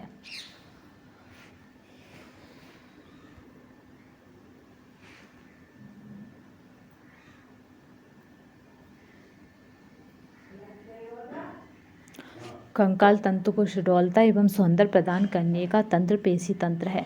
पेशी तंत्र का निर्माण मांसपेशियों द्वारा होता है। मांसपेशियों का निर्माण पेशी कोशिकाओं से होता है। हमारे शरीर में लगभग 600 से 640 क्या है मांसपेशियां पाई जाती हैं। मनुष्य के अस्थिपंजर में मेरुदंड की हड्डियों की संख्या है तो वह 26 है। मेरुदंड की अस्थियों को कशेरुकाएं कहते हैं। बालावस्था में कशेरुकाओं की संख्या कितनी 33 होती है। बालावस्था में कितनी होती है 33 होती है, परंतु वयस्क व्यक्ति में कशेरुकाओं की संख्या 26 रह जाती है। जो वयस्क हो जाते हैं उनमें कशेरुकाओं की संख्या कितनी 26 रह जाती है। स्वतंत्र तंत्र फेफड़ों की जीवन वायु धारिता को किससे नापा जाता है तो वह स्पायरोमीटर से नापा जाता है। जीवन वायु धारिता को स्पायरोमीटर से फेफड़ों की जीवन वायु धारिता को मापा जाता है। यह फेफड़ों के अंदर से और बाहर हवा की गति को मापने में मदद करता है। इसका प्रयोग अस्थमा, ऑब्स्ट्रक्टिव और पल्मोनरी और डिसीज और क्या है सांस लेने का प्रमाणित करने वाली अन्य स्थितियों के निदान के लिए किया जाता है। कब का रिपीटेड है तो ये हमारा यूपी पीजीटी 2021 का यानी अभी का रिपीटेड है।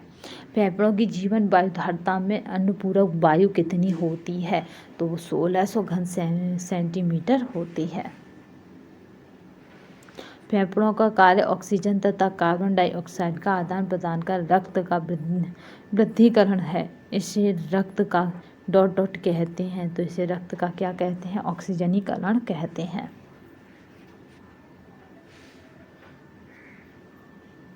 वायु में सांस लेने वाले प्राणियों का अंग फेफड़ा होता है।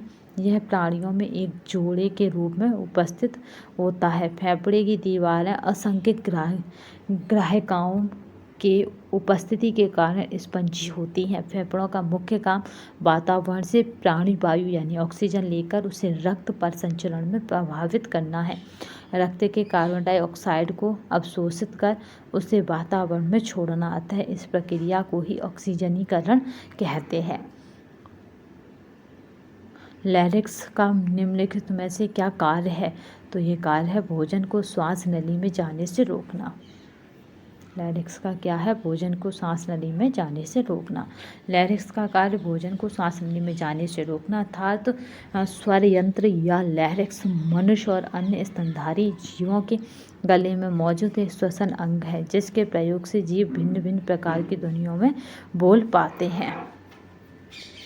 ये पीडीएफ आपको हमारे टेलीग्राम तथा व्हाट्सएप पर मिल जाएगी। एक व्यक्ति 1 मिनट में श्वसन करता है तो कितना करता है तो यहाँ पर राइट आंसर रहेगा 18 बार करता है। ये काफ़ी रिपीटेड क्वेश्चन है, बहुत इम्पोर्टेंट है। यूपी पीजीटी 21 का है, 15 का है, 5 का है, 4 का है, तो याद रखेंगे। ये बहुत बार रिपीट हुआ और एमपी में भी रिपीट हो चुका है। एक स्वस्थ मनुष्य 1 मिनट में 18 बार सांस लेता है। श्वसन की क्रिया 1 मिनट में 18 बार होती है। श्वास द्वारा वायु को अंदर खींचने, रोकने तथा बाहर निकालने की क्रिया को श्वसन क्रिया कहते हैं। निम्नलिखित विधि में ऑक्सीजन की आवश्यकता नहीं होती तो वो हमारा है क्रैब चक्र। इसमें ऑक्सीजन की आवश्यकता नहीं होती। पुनर्जीविक डॉट डॉट के लिए प्रयुक्त होता है तो कृत्रिम श्वसन के लिए प्रयुक्त होता है। यहाँ पे बात कर लेते हैं कि इसके कृत्रिम श्वसन क्रिया के निम्नलिखित उद्देश्य हैं। श्वसन तंत्र को उत्तेजित करना, श्वसन को पुनः शुरू करना, उपच्य स्थल पर दबाव देना। कृत्रिम श्वसन देने की 3 विधियाँ होती हैं, सिल्वेस्टर विधि, सेफर्ड्स विधि और लावोड विधि। ठीक है, इसकी ये 3 विधियाँ होती हैं। एक रोगी के निश्वासित वायु में डॉट डॉट अधिक होता है तो यहाँ पे है कार्बन डाइऑक्साइड होता है। अतिश्वसन संक्रमणों के संचरण का प्रकार है तो वायुजनित। अति श्वसन संक्रमणों के संरक्षण का प्रकार वायुजनित है। श्वसन द्वारा हम निरंतर वायु का सेवन करते हैं। यह सिद्ध हो चुका है कि केवल शुद्ध वायु हमारे स्वास्थ्य के लिए उपयोगी एवं लाभकारी होती है। अशुद्ध वायु व दूषित वायु से विभिन्न प्रकार के रोग फैलते हैं। प्राय असंख्य नागरिक इन रोगों के शिकार हुआ करते हैं। अशुद्ध वायु के फैलने वाले मुख्य रोग हैं चेचक, खसरा, छोटी माता, तपेदिक या टीबी या इन्फ्लुएंजा या काली खांसी, कर्णफेर आदि साधारण जुखाम आदि। ये क्या है? दूषित वायु से होते हैं। वह साधारण भूत प्रक्रिया जिसके द्वारा श्वसन के दौरान गैसों का क्या हो जाता है? विनिमय होता है। तो वो प्रक्रिया क्या कहलाती है? विसरण कहलाती है। फैलाव, ठीक है, विसरण का हो गया फैलाव। चलिए, ये PDF आपको हमारे टेलीग्राम तथा व्हाट्सएप पे मिल जाएगी, तो परेशान होने की आवश्यकता नहीं है। जल्दी ही हम क्या करेंगे? यूनिट वाइज प्लेलिस्ट बना देंगे, जिससे कि आपको क्या होगा कि TGT की जितनी 6 यूनिट है तो आपको 6 प्लेलिस्ट मिल जाएगी। तो हर यूनिट जो आपको यूनिट लगे कि इसको हमें पढ़ना चाहिए, तो उस यूनिट की सब यूनिट है उसके अंदर होंगी, ठीक है। तो उससे थोड़ी सी आपको राहत होगी। वैसे तो हमने TGT 2022 करके बनाने की सोचा था, बट अब लगता है कि आपके लिए यूनिट वाइज डिवाइड कर दिया जाए, उसमें भी सब यूनिटों की, यानी यूनिट वाइज से उसके नाम होंगे, उसके अंदर सब यूनिटों का कंटेंट होगा। चलिए नेक्स्ट देखते हैं। वह आधारभूत प्रक्रिया जिसके द्वारा श्वसन के दौरान गैसों का विनिमय होता है विस्तरण कहलाती हैं, ठीक है, याद रखेंगे। डिफ्यूशन कहलाती है। गैसीय विनिमय प्रत्येक ये है अंतः श्वास की 350 ml वायु में लगभग 69 यानी 69 मिलीलीटर ऑक्सीजन वायु कोष्ठ में आती है, और उच्छ्वास के समय वायु के कोष्ठकों से बाहर वापस जाने वाली क्या होती है? 350 मिलीलीटर वायु में 48 मिलीलीटर निकल जाती है। तो कितनी निकल जाती है? तो याद रखेंगे 48 निकल जाती है। इसी को गैसीय विनिमय कहते हैं। पोषक तत्वों के दिए गए मात्रा के ऑक्सीकरण के लिए उत्पादित कार्बन डाइऑक्साइड की मात्रा प्रयुक्त ऑक्सीजन की मात्रा के अनुपात को डॉट लब्धि के रूप में परिभाषित किया जाता है। तो यहाँ पे जो राइट आंसर आएगा वो क्या रहेगा? तो क्या परिभाषित किया जाता है? तो श्वसन। इसको क्या कहेंगे? श्वसन कहेंगे। ये कब का है? 2019 का क्वेश्चन है। अंतः श्वसन होता है, तो अंतः श्वसन कहाँ से होता है? रक्त कोशिकाओं व ऊतकों के बीच, ठीक है, याद रखेंगे। अंतः श्वसन कहाँ है? रक्त कोशिकाओं व ऊतकों के बीच होता है। ये कई बार रिपीट हो चुका है। यहाँ पे है ऊतकों के बीच होता है। सजीव कोशिकाओं में भोजन के ऑक्सीकरण के फलस्वरूप ऊर्जा उत्पन्न होने की क्रिया को कोशिकीय श्वसन या अंतः श्वसन कहते हैं। कोशिकीय श्वसन या अंतः श्वसन को रक्त कोशिकाओं एवं ऊतकों के मध्य संपन्न होता है। एक स्वस्थ मानव में सांस लेने की औसत क्रिया बार या मिनट है, तो वो हमारा है 12 से 16 बार, याद रखेंगे, पर मिनट। एक स्वस्थ व्यक्ति श्वास द्वारा प्रतिदिन कितना 550 ऑक्सीजन ग्रहण करता है, ठीक है, 550 क्या करता है? लीटर्स ऑक्सीजन ग्रहण करता है। श्वसन दर किस समय सबसे कम होती है? तो सोते समय श्वसन दर हमारी 1 से भी रहती है, याद रखेंगे। श्वसन दर कब 1 से रहती है? तो याद रखेंगे सोते समय, क्योंकि हो सकता है क्वेश्चन के नीचे को आपके लिए बदल दिया जाए। तो याद रखेंगे कब? सोते समय वो 1 से रहती है।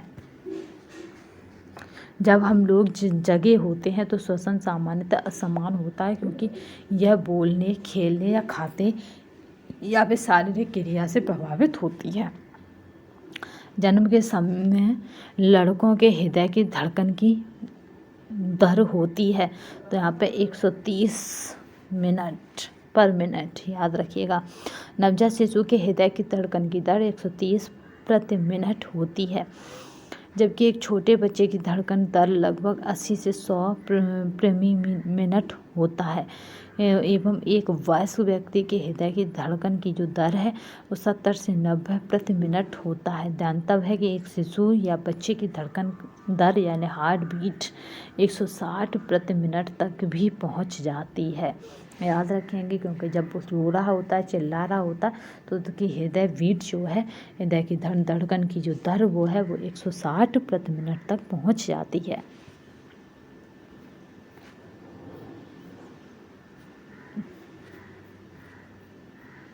चलिए नेक्स्ट देख लेते हैं।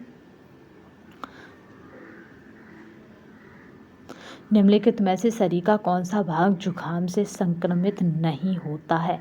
तो वो है फेफड़े। ये जुकाम से संक्रमित नहीं होता है। मोस्टली स्टूडेंट उपयुक्त सभी लगाए आएंगे, क्योंकि ये इससे जब आपका कफ बन जाता है, वो कफ जाके चिपक जाता है इसके ऐसे गुब्बारों सी संरचना में यहाँ पे, तब वो टीबी जब येलो कलर का हो जाता है तो टीबी का रूप धारण कर लेता है। ठीक है। मौसम के बदलाव के कारण मनुष्य के अंदर जुकाम नामक एक बीमारी अक्सर हो जाती है, जो मनुष्य के नाक एवं सांस नली को प्रभावित करती है। इससे फेफड़ों का कोई परेशान नहीं होते। श्वसन क्रिया का नियंत्रण किसके द्वारा नहीं होता है? तो यहाँ पे जो राइट आंसर रहेगा कि किसके द्वारा, तो वह स्वचालित तंत्र के द्वारा नहीं होता है। ठीक है।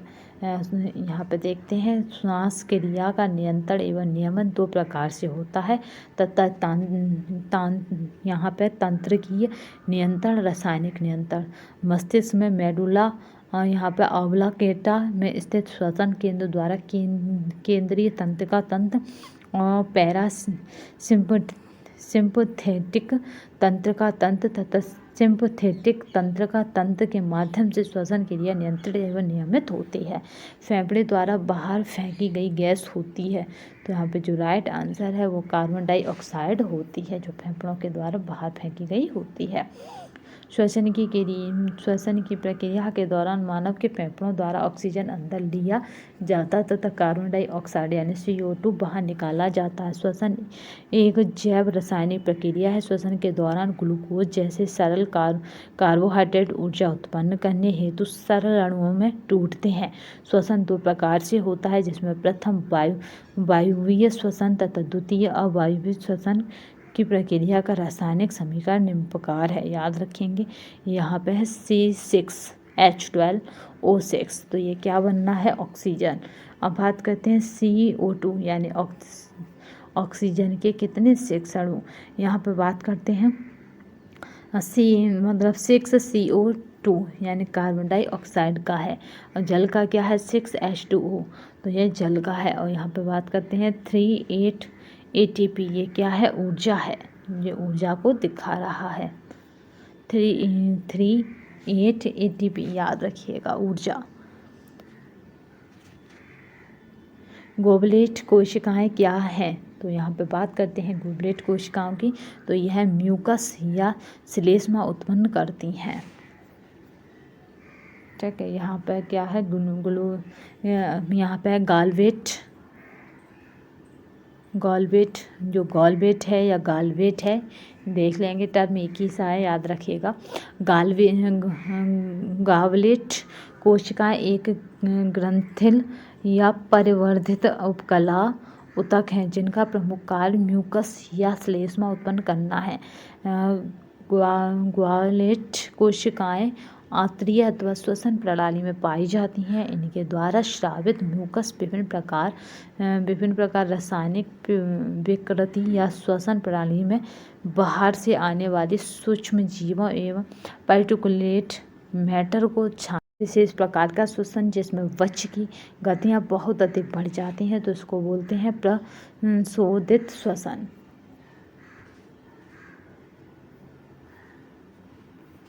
नेक्स्ट क्वेश्चन देखते हैं।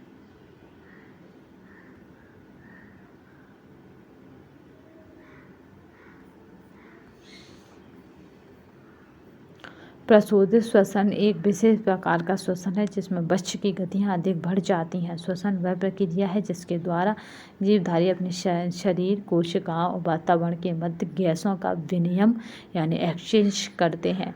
श्वसन में जटिल पदार्थों का ऑक्सीकरण तथा विघटन सरल पदार्थों में हो जाता है, जिससे ऊर्जा की प्राप्ति होती है। एक वयस्क व्यक्ति की धड़कन की औसत दर है, यहाँ पे है 72 बार प्रति मिनट।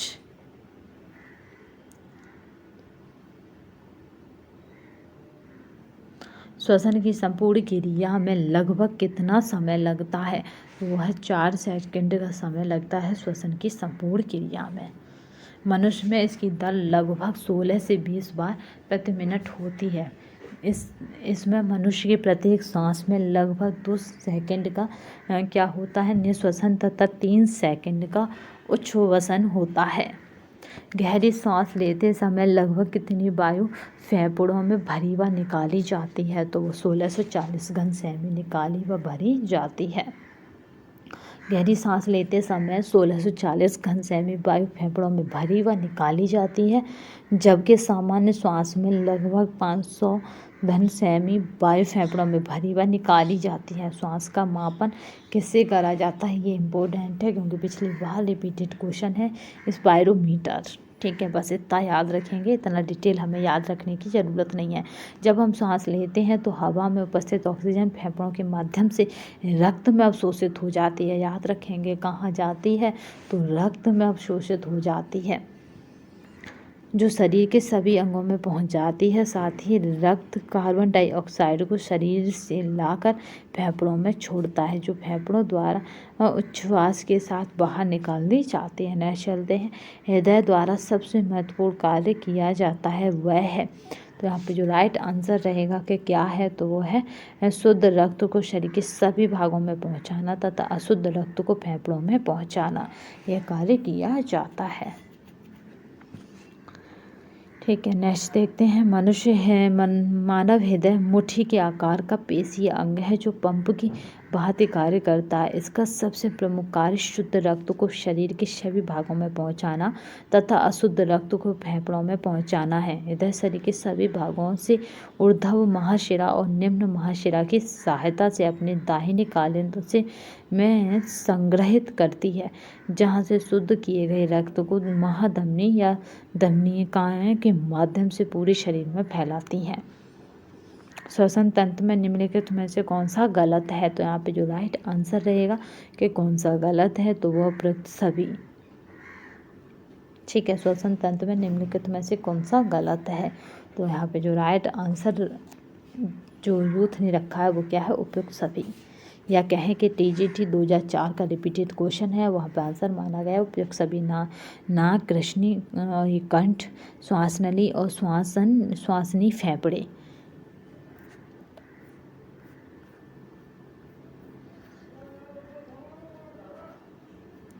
श्वसन क्रिया में भाग लेने वाले विभिन्न अंग सम्मिलित रूप से श्वसन तंत्र कहलाते हैं। श्वसन तंत्र के प्रमुख अंग फेफड़ा है तथा अन्य सहायक अंग नासिका तथा नासा मार्ग, कंठ या स्वर तंत्र अथवा श्वासनाल है। जब किसी कारण से फेफड़ों तक ऑक्सीजन नहीं पहुंचती है तथा ऊतक को ऑक्सीजन नहीं मिल पाती है, तो उस स्थिति को कहते हैं, तो उसको कहते हैं यहाँ पे एसफिक्सिया कहा जाता है। ठीक है, एसफिक्सिया कहा जाता है इस स्थिति को।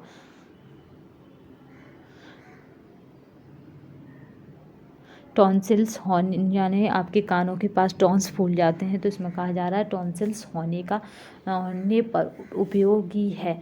तो क्या उपयोगी है? नमक के गरारे, क्योंकि ये कहाँ होते हैं? गले के पास, यानी जहाँ पे आपके कान होते हैं उसके नीचे छोटे छोटे इस तरह से क्या होती हैं? गांठें बन जाती हैं। टॉन्सिल होने पर नमक के गरारे करना लाभदायक होता है। यह रोग मुख्यतः जुकाम के कारण होता है। आवाज़ में परिवर्तन इसका सबसे बड़ा लक्षण है। इसमें कंठ में खराश, घुटनों का घुटन का अनुभव होता है तथा इसमें श्वसन गति तीव्र हो जाती है। वह सांस लेने में कष्ट होता है। रोगी को गर्म पानी में 1 चुटकी नमक डालकर गरारा करना चाहिए। रोगी को सादा व हल्का भोजन दिया जाना चाहिए जो सुपाच्य हो तथा चबाने में भी आसान हो। इसमें बोलने में बहुत कठिनाई होती है, याद रखेंगे। फेफड़ों के वायुकोश किस उपकला के बने होते हैं? इपिथेलियम के बने होते हैं। सल्की बहुत मोस्ट इम्पोर्टेंट है। ये कब आया है? TGT 2009 में। ठीक है, फेफड़े श्वसन तंत्र के प्रमुख अंग हैं। फेफड़े की वायु कोश सल्की उपकला के बने होते हैं। सल्की उपकला के ऊतकों की कोशिकाएं चौड़ी, चपटी तथा परस्पर फर्श के टाइल्स की तरह सटी रहती हैं। इनका प्रमुख कार्य रक्षात्मक होता है। पाचन तंत्र, पोषण एवं चयापचय। जठर रस में पाए जाने वाला एंजाइम है पेप्सिन। जा से जठर, पा से पेप्सिन पाया जाता है। ठीक है, गैस्ट्रिक्स जूसेस की क्या बात करें तो अमाशय रस अमाशय म्यूकोस स्तर में साबित होता है। यह एक रंगहीन खट्टा तरल द्रव्य है जिसमें क्या होता है 0.2% से 2% हाइड्रोक्लोराइड अम्ल यानी HCl होता है। इसमें पेप्सिन, रेनिन, लाइपेज एंजाइम होते हैं। अमाशय रस अम्लीय होता है। इसका pH कितना होता है तो pH आपका 0.9 से 1.5 होता है। इसका स्राव रासायनिक उद्दीपन द्वारा नियंत्रित होता है, अतः विकल्प बी सही है। तो विकल्प बी क्या था, पेप्सिन। याद रखेंगे, जठर रस में स्रावित होता है तो पेप्सिन। ये PDF आपको हमारे टेलीग्राम तथा व्हाट्सएप पर मिल जाएंगे। चलिए नेक्स्ट देखते हैं।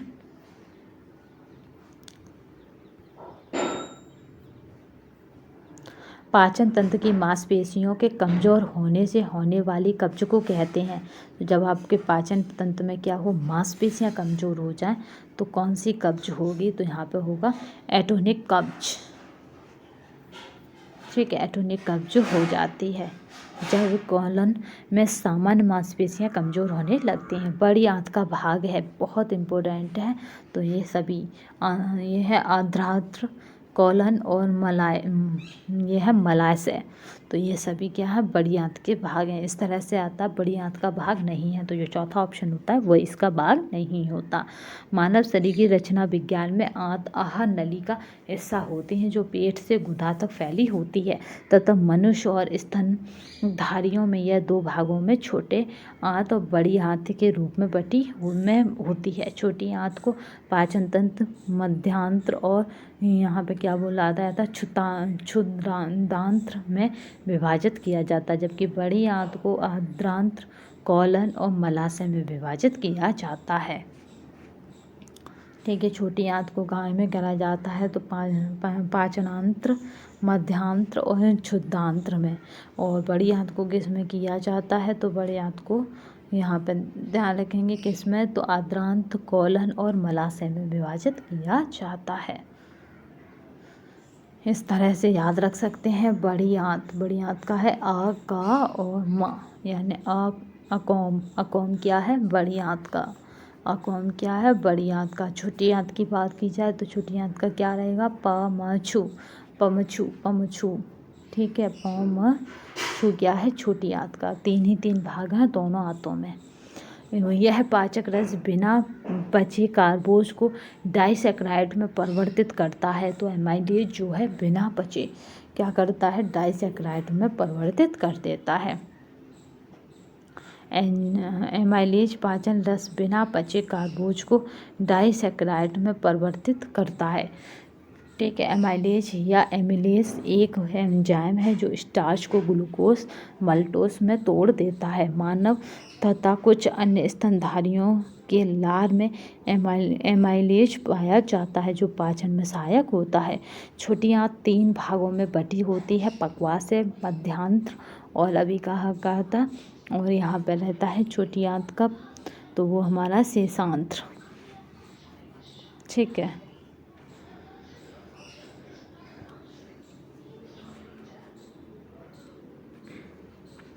कार्य तथा संरचना के आधार पर छोटी आंत के 3 भाग होते हैं जिन्हें क्रम से कहते हैं ग्रहणी, मध्यांत्र, शेषांत्र कहा जाता है।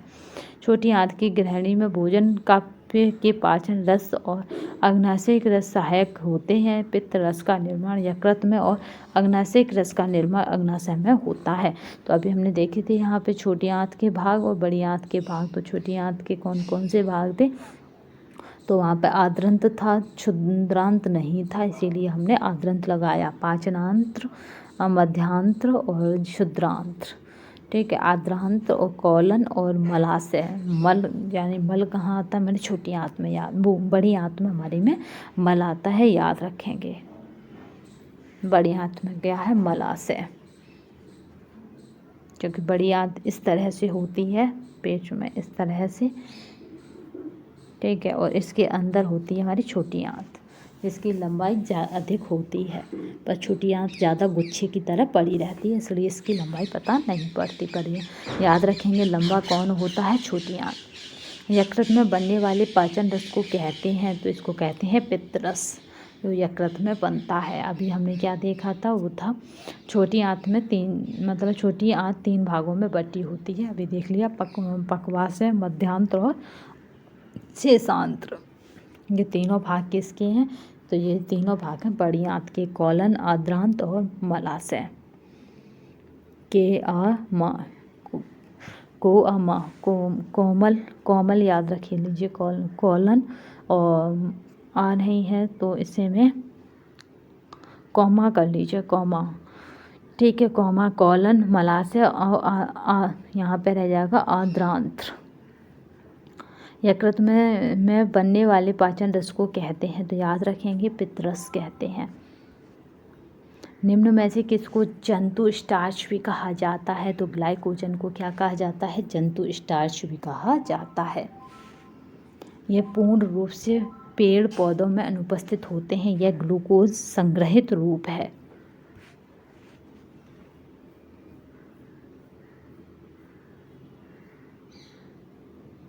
अमाशय में पेप्सिनोजन को संग्रहित करता है, तो कौन करता है, तो HCl करता है। अमाशय में पेप्सिजन को कौन संग्रहित करता है, तो HCl करता है। HCl अमाशय में पेप्सिनोजन को संग्रहित करता है। HCl अमाशय में भोजन को सड़ने से रोकता है। ग्लाइकोजन संग्रहित होता है यकृत में, ग्लाइकोजन यकृत में संग्रहित होता है। ग्लाइकोजन को जंतु चर्बी भी कहते हैं, क्योंकि इसी रूप से जंतु कार्बोहाइड्रेट को अपने अंदर संग्रहित करते हैं, जो आपातकालीन परिस्थितियों में शरीर को आवश्यकताओं की पूर्ति करता है। इसीलिए इसको क्या कहा जाता है, तो इसको कहा जाता है जंतु कार्बोहाइड्रेट। इसको क्या कहते हैं, याद रखेंगे, जंतु चर्बी भी कहते हैं। ग्लाइकोजन को क्या कहते हैं, जंतु चर्बी भी कहते हैं। HDL द्वारा संश्लेषित और स्रावित किया जाता है, तो यकृत के द्वारा HCl स्रावित किया जाता है। HDL यानी हाई डेंसिटी। यहाँ पे देखते हैं, यकृत यानी लीवर द्वारा संश्लेषित यानी सिंथेसाइज्ड और स्रावित किया जाता है। यकृत शरीर की सबसे बड़ी ग्रंथि है, यह उदर यानी के ठीक पीछे पसलियों की ओर स्थित होता है। इसका रंग भूरा, लाल तथा चॉकलेटी होता है। इसके 2 भाग होते हैं, दायां भाग और बायां भाग। दायां भाग बाएं भाग की अपेक्षा अधिक भारी होता है। किसकी विशेषता है, सब यकृत की विशेषता। यकृत के 2 भाग होते हैं। प्रसिद्ध एसिड माध्यम से प्रोटीन के पाचन के लिए कौन सा एंजाइम उत्तरदायी है, तो वो हमारा पेप्सिन एंजाइम उत्तरदायी है। एसिड माध्यम से प्रोटीन के पाचन के लिए पेप्सिन नामक एंजाइम उत्तरदायी है। पेप्सिन दही तथा अन्य प्रोटीन युक्त भोज्य पदार्थों पर क्रिया करता है और उस प्रोटीन को अपेक्षाकृत सरल रूप में परिवर्तित कर देता है। पेप्सिन प्रोटीन को पेप्टोन तथा प्रोटोज में बदल देता है। पेप्सिन क्या करता है, पेप्सिन प्रोटीन को पेप्टोन तथा प्रोटियोज में बदल देता है। पेप्टोन में और प्रोटियोज में बदल देता है। लार में उपस्थित उस एंजाइम का नाम बताइए जो भोजन के पाचन में मदद करता है। तो ऐसा कौन सा एंजाइम रहेगा जो क्या करेगा, भोजन के पाचन में मदद करेगा। तो यहाँ पे जो राइट आंसर रह जाएगा वो हमारा क्या रहेगा, तो यहाँ पे जो राइट आंसर रहेगा वो रहेगा सलाइवरी एमिलेज। ठीक है, सलाइवरी एमिलेज। ये बहुत अच्छा क्वेश्चन है, क्योंकि कब आया है, ये PGT 2019 में आया है, TGT झारखंड में आया है, PGT 2006 और 2003 में आया है। नेक्स्ट देखते हैं, पाचन तंत्र का निम्नलिखित में से कौन सा कार्य नहीं है। तो यहाँ पे जो कार्य नहीं है, शरीर की सभी कोशिकाओं तक ऑक्सीजन ले जाना, ये पाचन तंत्र का कार्य नहीं है। जबकि भोजन के छोटे अणुओं को छोटे अणुओं में टूटना ये कार्य है। भोजन से पोषक तत्व अणु अवशोषित करना, ये भी कार्य है। गैर पचने योग्य अवशिष्ट को हटाना, ये भी कार्य है।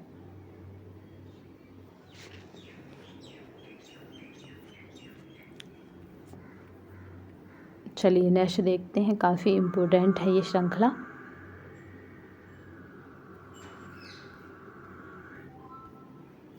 पाचन तंत्र यानी पाचन नली या आहार एवं सहायक अंगों तथा पाचन नली में विभिन्न पाचन क्रियाओं को सामूहिक रूप से पाचन तंत्र कहते हैं।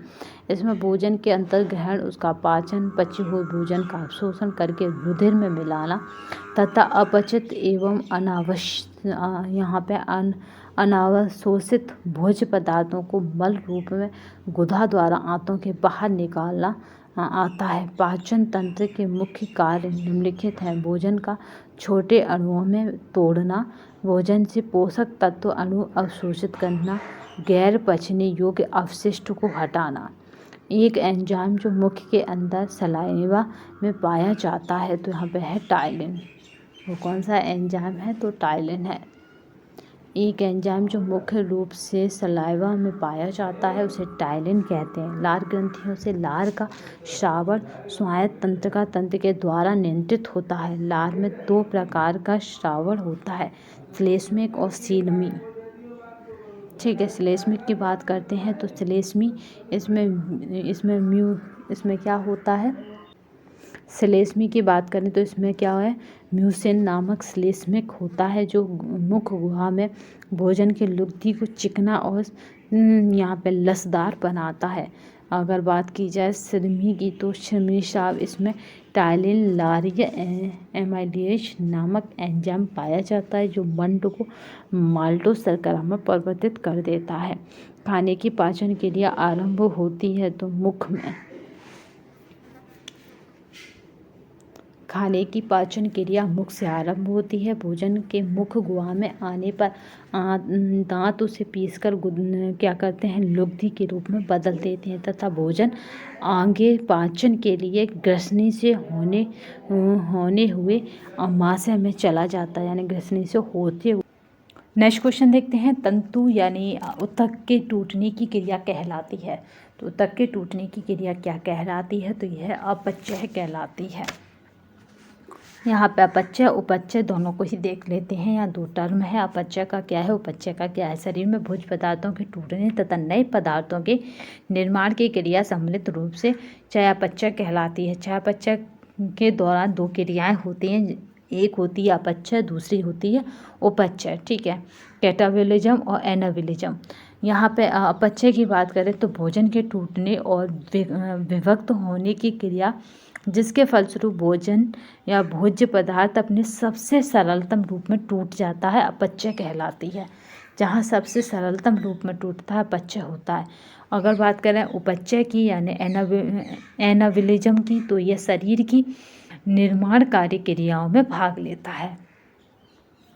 नेक्स्ट चलते हैं, नेक्स्ट क्वेश्चन देखते हैं। लैक्टेस एंजाइम जटिल मिल्क शुगर लैक्टोज को किस में तोड़ देता है? तो यहाँ पर राइट आंसर है ग्लूकोज प्लस लैक्टोज में तोड़ देता है, यानी ग्लूकोज और गैल्टोज जो गैलेक्टोज है उसमें ये तोड़ता है। तो यहाँ पर राइट आंसर क्या है? बी है। लैक्टेज एंजाइम जटिल मिल्क शुगर लैक्टोज को ग्लूकोज और गैलेक्टोज में तोड़ देता है। लैक्टोज, इसे दुग्ध शर्करा के नाम से भी जाना जाता है। दूध में लैक्टोज शर्करा की मात्रा सबसे अधिक होती है। माँ के दूध में लैक्टोज की मात्रा गाय, भैंस तथा बकरी के दूध की अपेक्षा अधिक होती है। माँ के दूध में 6 से 7% होती है, जबकि गाय के दूध में कितनी है? ये 4.5 से 5% तक होती है। लैक्टोज शर्करा वनस्पति जगत में नहीं पाया जाता। स्तन ग्रंथियों में लैक्टोज का निर्माण रक्त में उपस्थित ग्लूकोज के संश्लेषण के कारण होता है। तो इसीलिए ये कहाँ नहीं पाया जाता, ये वनस्पति जगत में नहीं पाया जाता। लैक्टोज नामक एंजाइम की उपस्थिति में लैक्टोज का क्या होता है, अर्धविच्छेदन यानी हाइड्रो ठीक है हाइड्रोलिसिस हो जाता है तथा यह अणु ग्लूकोज एवं एक अणु लैक्टोज का निर्माण होता है। जैसे लैक्टोज किस में जाता है, लैक्टोज की बात करें तो लैक्टोज ग्लूकोज तथा ग्लैक्टोज होता है। सबसे बड़ी ग्रंथि जिसका भार कितना है, 1.5 किलोग्राम तथा कोमल लाल होता है, जो अमाशय के ऊपरी भाग में दाईं तरफ पेट के नीचे होता है तो कहलाती है, तो यकृत कहलाती है। याद रखिएगा, यकृत की विशेषताएं ये बताई जा रही है। यकृत शरीर की सबसे बड़ी ग्रंथि है जिसका भार 1.5 किलोग्राम है। ये क्या करती है, तो यहाँ पे जो राइट आंसर है यह कोमल लाल होता है। यह अमाशय के ऊपरी भाग में दाईं तरफ उधर पेट के नीचे होता है, जिसमें पित्तरस बनता है।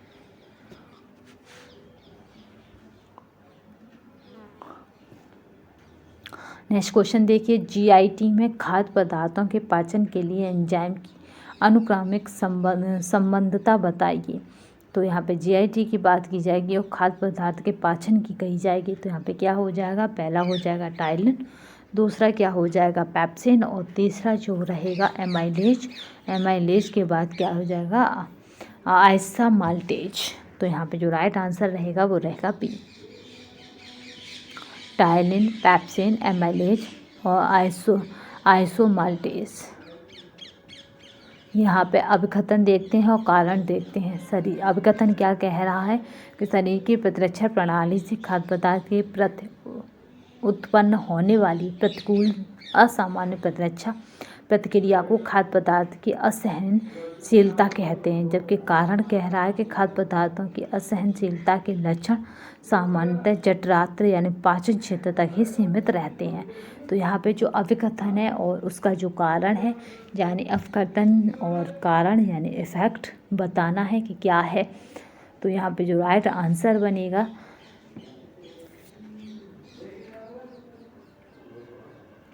यहाँ पे अभिकथन क्या है, सही है, जबकि आर इसमें गलत है। राइट आंसर क्या रहेगा, बी।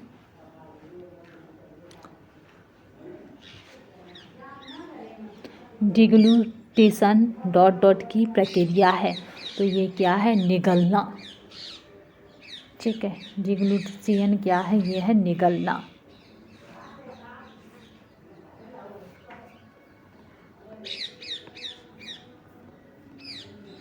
निम्नलिखित में से कौन उदर आंत्र नालिका का भाग नहीं बनाता। तो यहाँ पे ये सभी यकृत, पित्ताशय, अग्नाशय और ये सभी।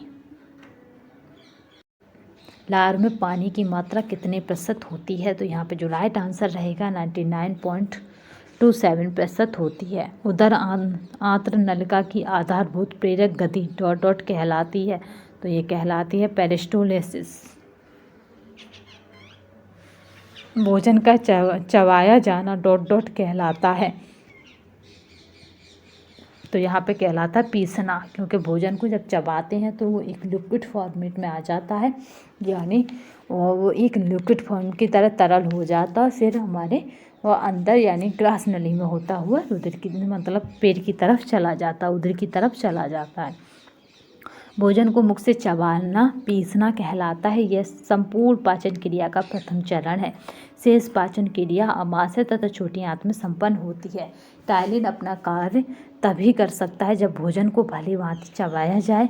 मुंह का लार भोजन को मीठा तथा स्वादिष्ट बनाता है। इसीलिए आपने देखा होगा कि जैसे ही हमारे आगे खाना आता है, लार ग्रंथियों में से लार अपने आप स्रावित होने लगती है। डॉट कोशिकाएं अमाशय में अम्ल विलयन स्रावित करती हैं। तो ये पार्श्विक, ठीक है, पार्श्विक कोशिकाएं अमाशय में अम्ल विलयन स्रावित करती हैं। डॉट अमाशय के कोटर यानी ऑन्थम की जी कोशिकाओं द्वारा स्रावित होता है। तो गैस्ट्रिन। ठीक है। गैस्ट्रिन अमाशय की कोटर की जी कोशिकाओं द्वारा स्रावित होता है। अमाशय की भीतरी परत में श्लेष्मिक झिल्ली होता है, जिसमें छोटी 2 ग्रंथियां होती हैं, जिन्हें अमाशयिक ग्रंथियां कहते हैं। इन्हीं ग्रंथियों से निकलने वाला रस अमाशयिक रस होता है। इसे जठर रस भी कहते हैं। उदर स्राव डॉट डॉट अम्ल का बना होता है, तो हाइड्रोक्लोरिक अम्ल का बना होता है। इसके प्रभाव से प्रोटीन अपेक्षाकृत सरल रूप में परिवर्तित हो जाता है।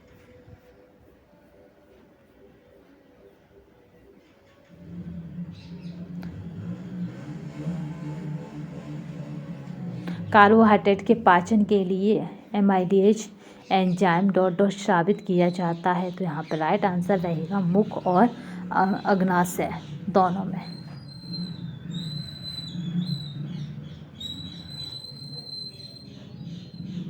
ऑक्सीटिक ग्रंथियों का डॉट डॉट भी कहते हैं। तो यहाँ पर उदर ग्रंथियाँ या उदर ग्रंथियाँ कहा जाता है। गैस्ट्रिक की जो भित्ति की दीवार भीतरी परत है, यानी उसकी जो दीवारें हैं पेट की, याद रखिएगा, परत में श्लेष्मिक झिल्ली होती है, जिसमें छोटी गुत्थियाँ होती हैं, जिन्हें अमाशयिक यानी गैस्ट्रिक ग्रंथियाँ या उदर ग्रंथियाँ से निकलने वाला रस क्या कहलाता है? अमाशयिक रस होता है। इसे जठर रस भी कहते हैं तथा ऑक्सीटिक ग्रंथि को उदर ग्रंथियाँ भी कहते हैं। स्थूल खाद्य बड़ी आंत की गति को उद्दीप्त करने में एक उपयोगी भूमिका निभाते हैं। तो ये बात सत्य है।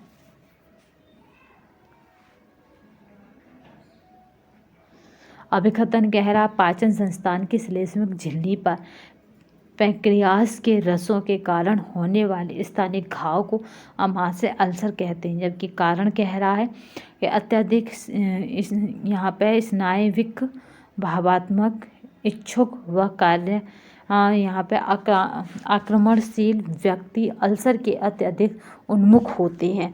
तो यानी कारण जो बता रहा है वो इफेक्ट जो बता रहा है दोनों सही है, यानी अवकथन और उससे रिलेटेड घटनाएं, यानी दोनों कथन कैसे हैं ये बताना है।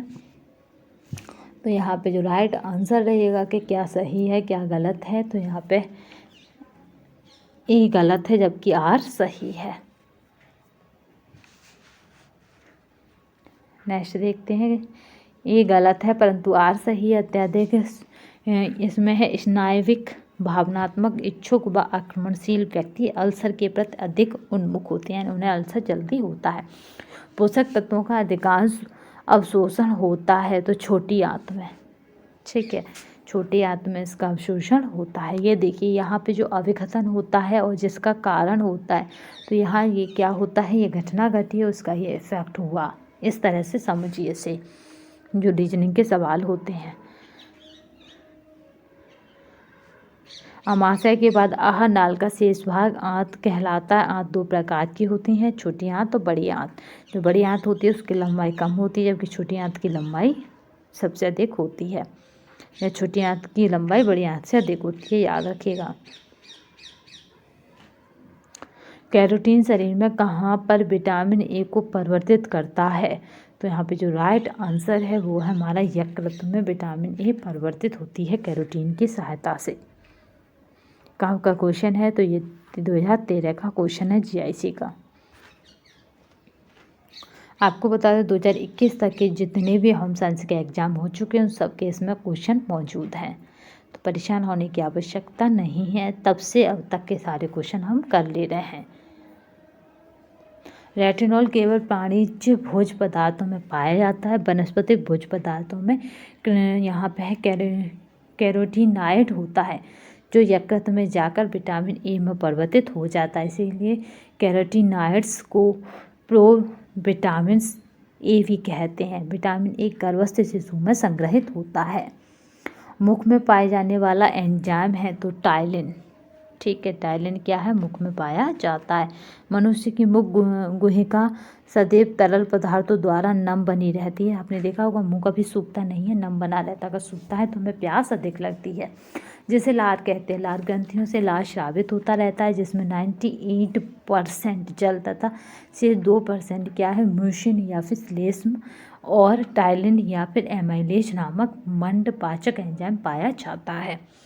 भोजन में उपस्थित रफेज यानी रफेज मतलब फाइबर रेशेदार पदार्थ डॉट करने में सहायता करते हैं, तो क्रमाकुंचन गति करने में यानी आपको पॉटी दिलाने में ये सहायता करते हैं। क्रमाकुंचन करते हैं पेट में, जिससे आपका मल त्याग अच्छे से हो पाता है। प्रत्येक दिन के आहार में रेशेदार पदार्थ अवश्य होना चाहिए, जो कि शारीरिक स्वास्थ्य के लिए अनिवार्य है, जैसे पत्ते वाली सब्जियां या छिलके सहित अन्न आदि। ये आहार नाल की क्रमाकुंचन गति में सहायक होते हैं। निम्न में से कौन सा कथन सही है?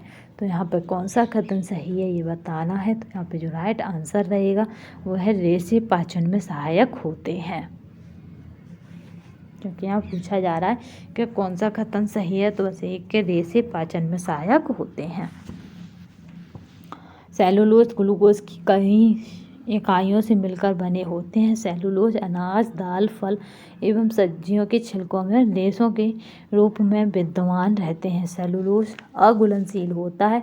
हमारी आंतों में ऐसे जीवाणु नहीं होते जो सेलुलोज को पचा सकें, अतः हमारे लिए सेलुलोज का आहार के रूप में महत्व नहीं होता, परंतु यह हमारी आहार नाल में सफाई के लिए खुरदरे पदार्थ का काम करता है और भोजन को बचाने में सहायता करता है। पेप्सिन एंजाइम परिवर्तित करती है, तो ये क्या परिवर्तित करती है? तो प्रोटीन को पेप्टोन, यहाँ पे प्रोटीन को पेप्टोन में, ठीक है। पेप्सिन जो एंजाइम है वो क्या परिवर्तित करती है? तो प्रोटीन को पेप्टोन में परिवर्तित करती है।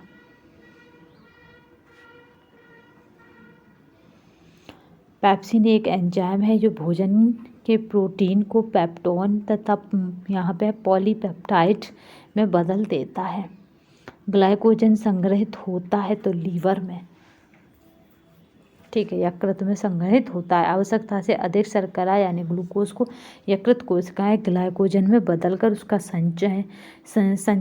क्या करती हैं? संचय कर लेती हैं, यानी इकट्ठा कर लेती हैं। इस क्रिया को ग्लाइकोजेनेसिस कहते हैं तथा ग्लूकोज में ग्लाइकोजन का बनना ही ग्लाइकोजेनेसिस कहलाता है। एक बार आ भी चुका है ये क्वेश्चन कि ग्लूकोज में ग्लाइकोजन का बनना क्या कहलाता है? तो ग्लाइकोजेनेसिस कहलाता है।